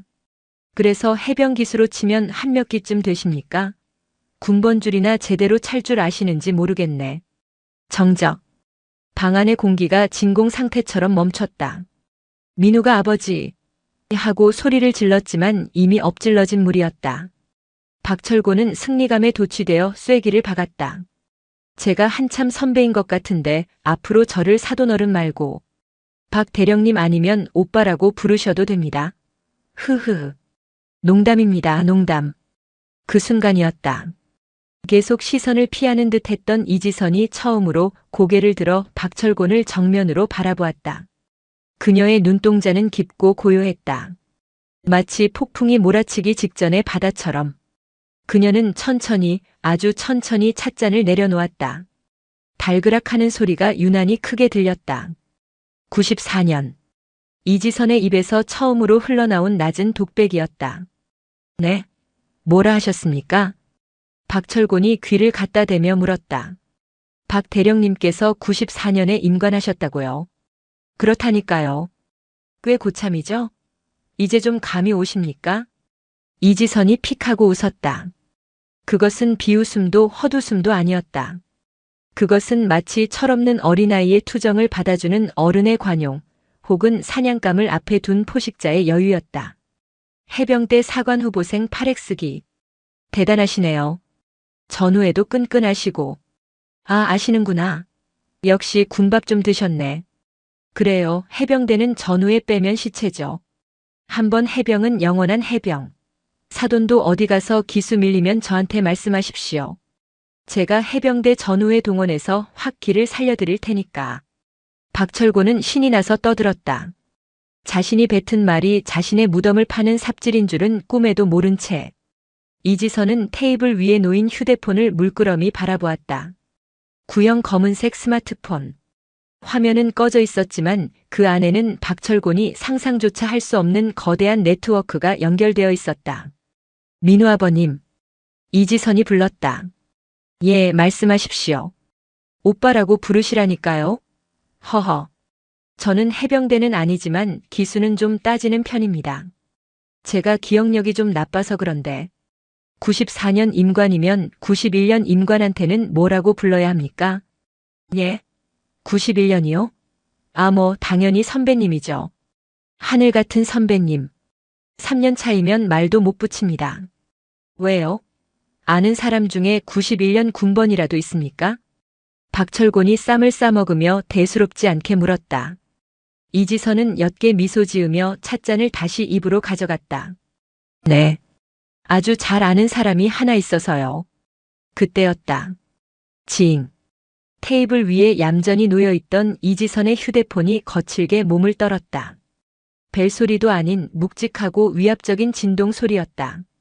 액정 화면의 발신자 정보는 뜨지 않았다. 오직 붉은색 글씨로 보안회선, 긴급이라는 문구만이 깜빡거리고 있었다. 박철곤은 쌈을 입에 넣으려다 멈칫했다. 일반적인 전화가 아니었다. 저런 화면은 그도 군 생활 30년 동안 몇 번 보지 못한 것이었다. 전화. 안 받으십니까? 박철곤의 목소리에서 자신감이 한꺼풀 벗겨져 나갔다. 이지선은 천천히 휴대폰을 집어들었다. 그녀의 눈빛이 순식간에 돌변했다. 방금 전까지의 동네 아줌마는 온데간데 없고 서늘한 냉기가 그녀의 전신을 감쌌다. 잠시만요. 그녀가 통화 버튼을 눌렀다. 통신보안. 이지선입니다. 이지선의 목소리는 낮았지만 테이블 맞은편 박철곤의 고막을 파고드는 명료함이 있었다. 숟가락을 든 채 굳어버린 박철곤은 본능적으로 불길한 기운을 감지했다. 저 말투는 동네 아줌마가 개모임 전화를 받을 때 쓰는 말투가 아니었다. 수십 년간 지휘 계통에 몸담은 사람만이 낼 수 있는 군더더기 없이 핵심만 찌르는 지휘관의 톤이었다. 전화기 너머의 소리는 들리지 않았지만 이지선의 응답은 짧고 간결했다. 현 시간부로 비상소집인가? 알겠다. 정보 상황실 개방하고 화상 회의 라인 열어. 합참의장님 도착 예정 시간은? 박철곤의 눈동자가 지진 난 것처럼 흔들렸다. 합참의장? 정보 상황실? 그가 씹던 갈비찜이 고무 타이어처럼 느껴졌다. 30분 내로 복귀한다. 정복 준비시켜. 의상. 뚝. 전화가 끊겼다. 이지선은 휴대폰을 테이블 위에 내려놓지 않고 다시 가방에 넣었다. 그리고 고개를 들어 박철곤을 보았다. 그녀의 눈빛은 더 이상 온화한 어머니의 눈이 아니었다. 적의 동태를 살피는 냉철한 정찰병, 아니 그 모든 정보를 통합해 결단을 내리는 지휘관의 눈빛이었다. 사돈? 무슨 안 좋은 일이라도? 박철곤이 떨리는 목소리로 물었다. 아닙니다. 회사 일입니다. 이지선은 회사라고 둘러댔지만 박철곤은 바보가 아니었다. 대한민국에서 합참의장을 언급하는 회사는 없다. 그때였다. 쾅! 미닫이 문이 부서져라 열렸다. 예의 바르게 드르륵 열리는 것이 아니었다. 긴급 상황 시 지휘관에게 보고하기 위해 뛰어오던 관성이 그대로 문에 전달된 소리였다. 필승! 아니 충성! 방 안으로 뛰어든 건 훤칠한 키의 육군 대위였다. 숨이 턱끝까지 차올랐음에도 그의 자세는 흐트러짐이 없었다. 군복의 줄은 날카로웠고 가슴에는 국방부 직할 부대 흉장이, 어깨에는 초록색 견장이 빛나고 있었다. 그는 박철곤 대령이나 다른 가족들은 거들떠보지도 않았다. 오직 이지선 단 한 사람만을 향해 시선을 고정했다. 사령관님, 1군단 지역 국지 도발 징후 포착. 합참 및 국방정보본부 전 직원 비상 소집입니다. 관용 차량 현관에 대기시켰습니다. 박철곤은 자신의 귀를 의심했다. 사령관님? 지금 이 새파란 대위가 내 사돈한테 사령관님이라고 한 건가? 정보본부? 이지선이 천천히 자리에서 일어났다. 그녀가 일어서는 동작은 느렸지만 그 순간 방 안의 공기 흐름이 바뀌었다. 낡은 카디건과 면바지 차림이었지만 박철곤의 눈에는 그녀가 화려한 정복을 입은 거인처럼 보였다. 김대위, 보고가 늦다. 상황 발생 5분 지났어. 죄송합니다. 보안 회선 연결 대기하느라 지체되었습니다. 이지선은 한숨을 짧게 내쉬며 지은을 바라보았다. 지은아, 미안하다. 엄마가 급하게 가봐야 할 것 같아. 상견례 자리인데. 정말 미안해. 아니에요, 엄마. 어서 가보세요. 큰일 아니었으면 좋겠네. 지은은 익숙한 듯 고개를 끄덕였다. 이지선은 다시 박철곤을 향해 고개를 돌렸다. 박철곤 대령님. 그녀가 박철곤을 불렀다. 이번에는 사돈이 아니었다. 박철곤은 반사적으로 자리에서 벌떡 일어났다. 엉덩이가 의자에서 떨어지는 속도가 빛보다 빨랐다. 네. 예? 아까 해병대 기수 물으셨죠? 제가 기억력이 좀 돌아왔네요. 이지선이 부관 김 대위에게 손짓했다. 김 대위는 기다렸다는 듯 서류 가방에서 검은색 가죽 케이스를 꺼내 이지선에게 건넸다. 그녀는 케이스를 열어 테이블 위에 올려두었다. 그곳에는 그녀의 신분증과 함께 금속으로 된 계급장이 번쩍이고 있었다. 무궁화 받침 속에 박힌 2개의 별. 소장. 박철곤의 입이 떡 벌어졌다. 턱이 빠질 것 같았다. 대령인 자신보다 정확히 2단계 위. 사단장급 지휘관. 그것도 정보병과의 실세인 국방정보본부 소속 2스타. 군대에서 대령과 소장의 차이는 직장 상사와 부하 직원의 차이가 아니었다. 그것은 신과 인간의 차이였다. 소장의 말 한마디면 대령의 목이 날아가는 건 일도 아니었다. 저는 육사 47기 91년 임관입니다. 정보병과고요. 박 대령님이 94년 임관이라고 하셨으니 제가 3년 선배네요. 이지선의 목소리는 차분했지만 박철곤의 심장에는 대포알처럼 박혔다. 그리고 아까 제 딸이 군인 집안에서 자라 기강이 있겠냐고 걱정하셨죠? 그녀는 박철곤의 눈을 뚫어지게 쳐다보았다. 제 딸은 전방 GOP 철책선 관사에서 태어나 엄마가 훈련 나갈 때마다 군용 트럭 소리를 자장가 삼아 큰 아이입니다. 해병대 정신 훌륭하지만 제 딸아이 앞에서 군기 운운하시는 건 번데기 앞에서 주름 잡는 격이 아닐까 싶습니다. 박철곤의 다리가 후들거리기 시작했다. 단순히 계급이 높아서가 아니었다. 그는 자신이 지난 30분 동안 저지른 만행들을 파노라마처럼 떠올렸다. 여군이 해봤자 행정이나 했겠지. 오빠라고 불러봐. 술도 못 마시면서 내숭은. 군번줄이나 제대로 찰 줄 아나. 하나하나가 군 형법 제64조 상관 모욕죄에 해당하는 발언들이었다. 영창? 아니 군사재판에 회부되어도 할 말이 없었다.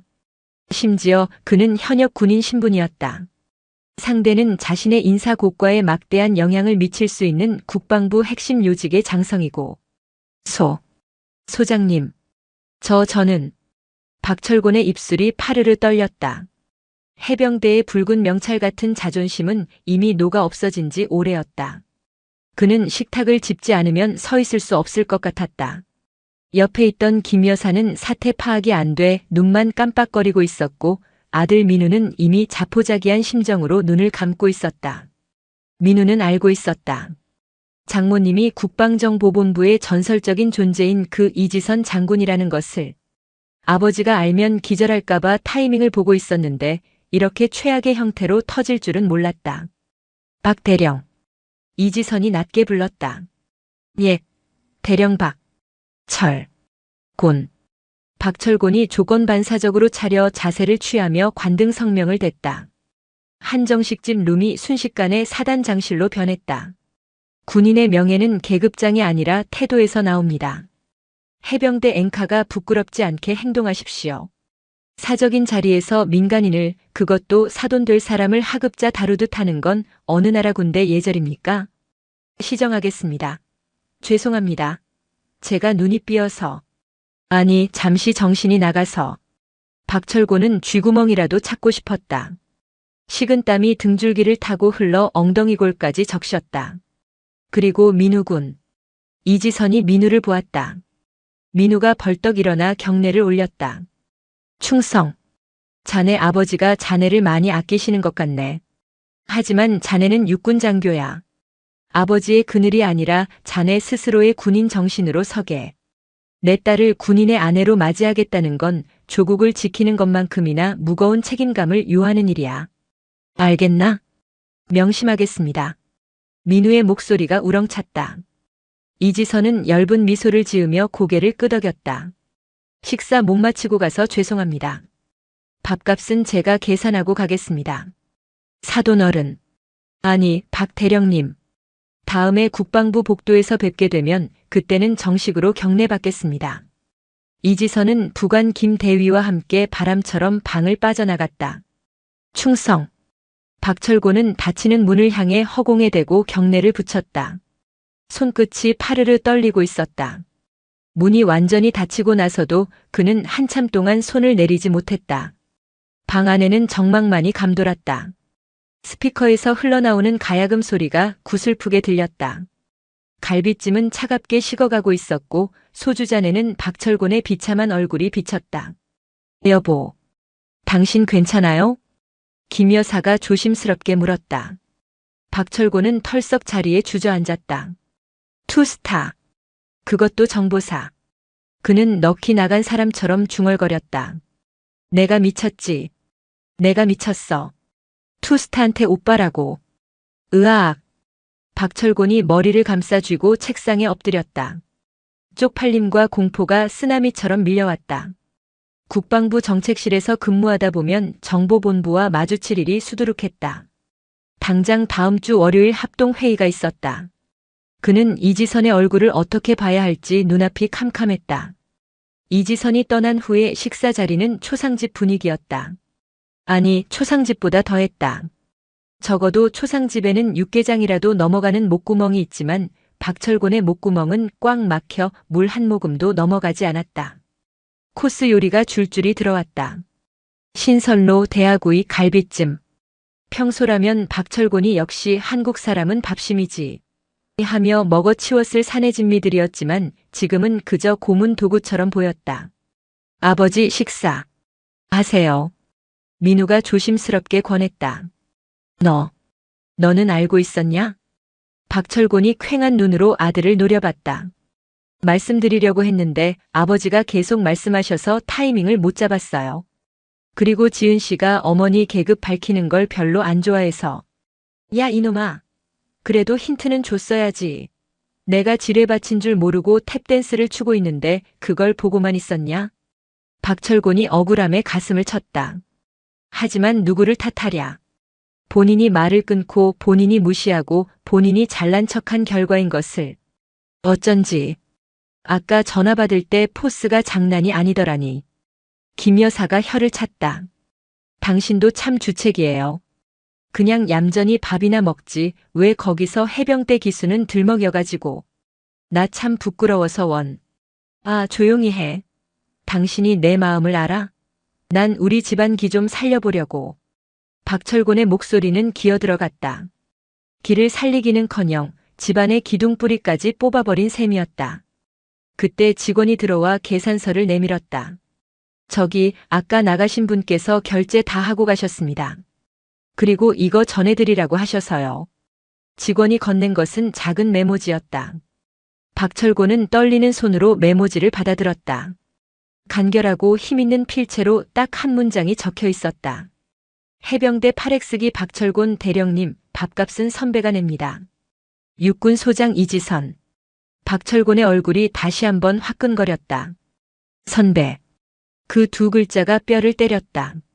금전적인 호의가 아니라 철저한 서열 정리였다. 내가 너보다 위다. 그러니 밥값은 내가 낸다. 토 달지 마라. 이런 무언의 압박이었다. 가자. 도저히 못 먹겠다. 박철곤은 다 차려진 음식을 뒤로하고 비틀비틀 일어났다. 다리에 힘이 풀려 휘청거리는 그를 민우가 부축했다. 식당을 나오는 길 박철곤은 카운터 앞을 지나며 칠판을 보았다. 12시 매화실 박철곤 대령님 상견례. 아까는 그토록 자랑스러웠던 대령이라는 글자가 이제는 너무나 초라해 보였다. 그는 도망치듯 식당을 빠져나왔다. 주차장에서 차를 기다리는 동안 박철곤은 계속해서 국방부 쪽 하늘을 쳐다보았다. 저 멀리 보이는 거대한 건물 어딘가에 이지선 소장이 앉아 있을 것이었다. 그는 자신도 모르게 옷매무새를 다듬었다. 넥타이를 바로 하고 재킷의 먼지를 털었다. 아버지, 왜 그러세요? 쉿. 언제 어디서 보고 계실지 모른다. 정보사령부 사람들은 눈이 천개야. 박철곤은 해병대 앵카 배지를 만지작거렸다. 오늘따라 이 배지가 너무나 무겁게 느껴졌다. 차에 올라탄 박철곤은 등받이에 몸을 깊숙이 파묻었다. 민우야. 내 아버지. 결혼식장. 해병대 의장대 부르는 거 취소해라. 네? 아버지 평생 소원이셨잖아요. 며느리 될 사람 앞에서 예도단 칼 통과하는 거. 시끄러워. 투스타 오시는데 무슨 의장대야.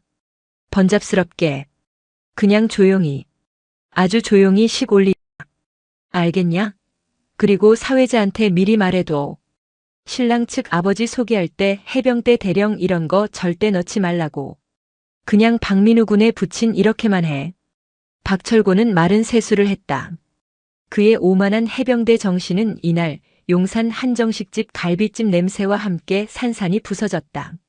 하지만 이것은 끝이 아니었다. 진짜 지옥은 다가오는 월요일 국방부 청사에서 시작될 예정이었다. 주말은 폭풍전야처럼 지나갔다. 박철곤 대령은 집에 돌아와서도 군복을 벗지 못했다. 아니, 벗을 수가 없었다. 마치 벗으면 당장이라도 이지선 소장이 나타나 군 기강 회의라고 호통칠 것만 같았기 때문이다. 그는 서재에 틀어박혀 국방망에 접속했다. 떨리는 손으로 검색창에 이지선 세 글자를 입력했다. 화면에 뜬 프로필은 간결했지만 그 여백이 주는 공포는 상상 이상이었다. 성명 이지선 계급 소장 소속 국방정보본부. 주요 경력 보안상 비공개 2급 비밀 취급 인가자 이상 열람 가능. 비공개. 비공개라니. 박철곤은 마른 침을 삼켰다. 군에서 경력이 비공개라는 것은 두 가지 의미다. 정말 별 볼 일 없어서 기록할 게 없거나 아니면 존재 자체가 국가 기밀일 정도로 위험하고 중요한 임무를 수행했거나. 이지선의 경우는 명백히 후자였다. 육군 여군으로 소장까지 진급했다는 것은 그녀가 남자들 틈바구니에서 살아남은 정도가 아니라 그들을 밟고 올라섰다는 뜻이었다. 내가 미쳤지. 호랑이 굴에 제 발로 들어가서 호랑이 코수염을 뽑았어. 박철곤은 책상에 머리를 박았다. 월요일에 있을 국방정책통합회의. 그 자리는 각군 본부와 국방부 직할 부대의 주요 실무자들이 모여 현안을 논의하는 자리였다. 해병대 대표는 박철곤이었고 정보본부 대표는 당연히 그녀일 확률이 높았다. 일요일 밤 박철곤은 잠을 설쳤다. 꿈속에서 그는 이등병이 되어 있었다. 연병장에서 해병대 기수 열외를 외치며 오리걸음을 걷고 있는데 교관 모자를 쓴 이지선 소장이 나타나 박훈병 목소리가 작다. 해병대 정신이 고작 이거냐? 라며 채찍을 휘두르는 악몽이었다. 으헉. 비명을 지르며 깨어난 월요일 새벽 4시. 박철곤은 욕실로 달려가 찬물로 세수했다. 거울 속에 그는 며칠 사이 10년은 늙어 보였다. 그는 비장한 마음으로 정복을 꺼냈다. 다림질은 이미 어제 10번도 넘게 해서 날이 서다 못해 손이 베일 지경이었다. 구두는 거울 대용으로 써도 될 만큼 닦아놓았다. 민우야. 출근 준비를 하는 아들을 붙잡았다. 너, 장모님 되실 분. 평소 성격이 어떠시냐? 뒤끝. 있으시냐? 글쎄요. 지은 씨 말로는 공과 사가 확실하신 분이래요. 일할 때는 칼 같으신데 사적인 감정을 업무에 개입시키지는 않으신다고. 그게 더 무서운 거야. 차라리 화를 내면 낫지. 웃으면서 결재판 반려시키면 그게 진짜 지옥이다. 박철곤은 우황청심한 하나를 씹어 삼키고 현관을 나섰다. 국방부로 향하는 발걸음이 도살장에 끌려가는 소처럼 무거웠다. 용산 국방부 청사대회의실. 오전 9시 정각에 시작되는 회의였지만 박철곤은 8시 20분에 도착해 자리에 앉아 있었다.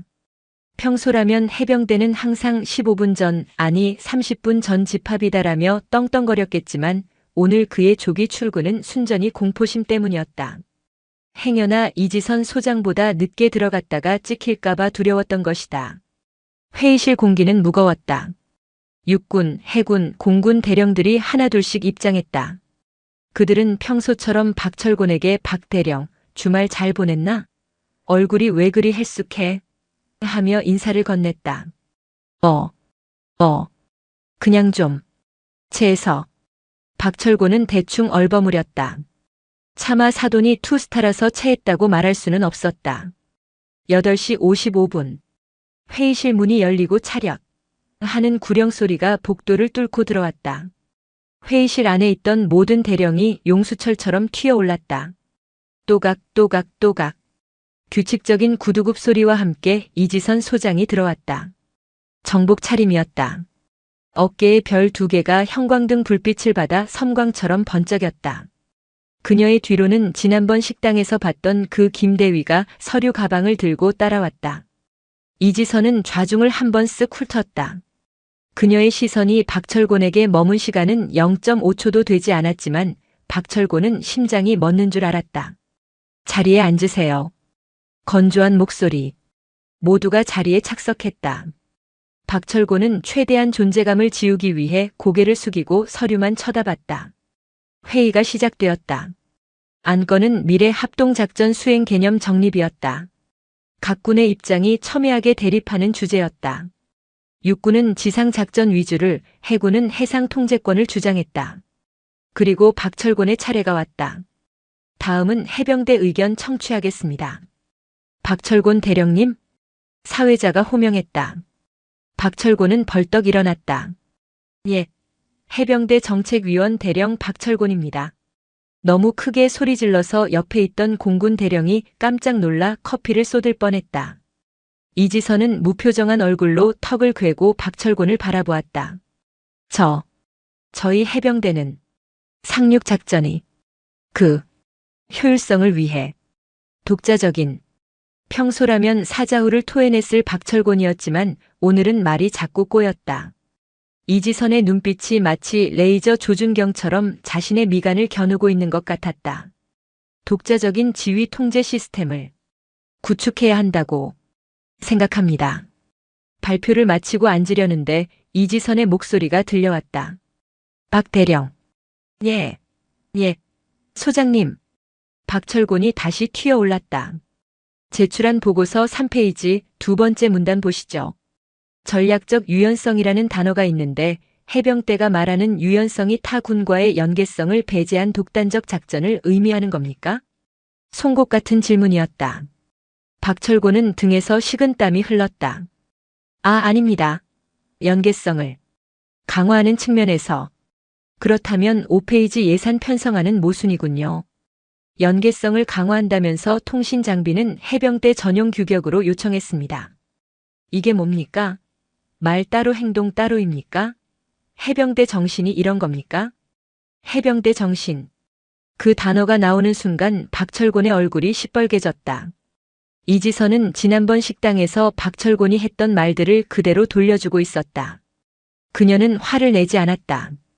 그저 논리와 팩트로 박철곤의 뼈와 살을 분리하고 있을 뿐이었다. 보안에서 다시 보고하세요. 그리고 오타가 3군데나 있더군요. 군인의 기본은 디테일입니다. 안 그렇습니까? 명심하겠습니다. 시정하겠습니다. 회의 내내 박철곤은 이지선의 샌드백이었다. 하지만 아무도 그것을 이상하게 여기지 않았다. 정보본부장은 원래 깐깐하기로 유명했으니까. 오직 박철곤만이 그 질책 속에 숨겨진 사돈의 교육을 뼈저리게 느끼고 있었다. 회의가 끝나고 나가는 길 박철곤은 최대한 빨리 사라지려 했다. 그런데 누군가 뒤에서 어깨를 톡 쳤다. 박 대령님. 김 대위였다. 이지선의 부관. 사령관님께서 잠깐 차 한잔하자고 하십니다. 집무실로 오시랍니다. 박철곤의 다리가 풀렸다. 올 것이 왔구나. 영창 가는 기분으로 그는 정보본부장실로 향했다. 집무실에 들어서자 이지선은 정복 상의를 벗고 편안한 근무복 차림으로 서류를 보고 있었다. 앉으세요. 그녀가 소파를 가리켰다. 박철곤은 소파 끝에 엉덩이만 살짝 걸치고 각을 잡았다. 차 드세요. 녹차입니다. 감사합니다. 박철곤은 뜨거운 녹차를 원샷할 기세로 찻잔을 잡았다. 손이 덜덜 떨려 찻잔 부딪히는 소리가 달그락거렸다. 이지선이 서류를 덮고 안경을 벗었다. 그리고 피식 웃었다. 박 대령님, 아니 사돈어른. 긴장 푸시죠. 여기는 작전 지역 아닙니다. 네. 죄송합니다. 제가 지난번에 너무 큰 결례를. 그건 이미 밥값으로 퉁쳤습니다. 제가 부른 건 결혼식 때문입니다. 결혼식이요? 마음에 안 드시는 거라도. 아니요. 민우가 참 듬직하더군요. 우리 지은이가 남자 보는 눈은 있나 봅니다. 다만 이지선이 잠시 뜸을 들였다. 박철곤은 침을 꼴깍 삼켰다. 결혼식 날 제가 군복을 입을까 하는데 어떻게 생각하십니까? 예? 군복이요? 원래 혼주석에 여자는 한복, 남자는 양복이 관례죠. 그런데 저는 평생 군복만 입고 살아서 한복이 영 어색해서요. 그리고 박 대령님도 제복 입는 거 좋아하시지 않습니까? 박철곤은 멍해졌다. 사돈이 정복을 입고 온다? 투스타 정복을? 제가 정복 입고 가면 박 대령님 기 좀 살려드리는 겁니까? 아니면 죽이는 겁니까?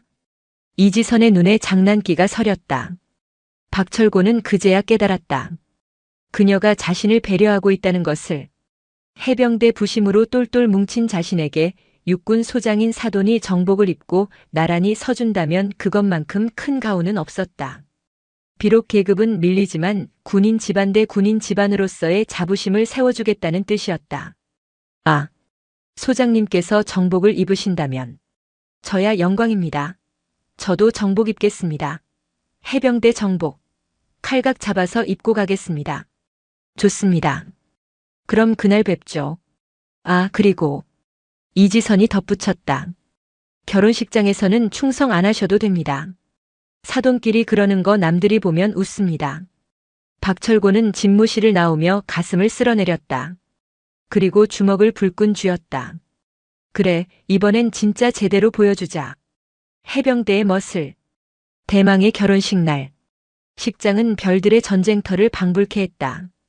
이지선의 하객으로 온 육군 장성들과 박철곤의 하객으로 온 해병대 전우회가 섞여 묘한 긴장감과 웅장함을 자아냈다.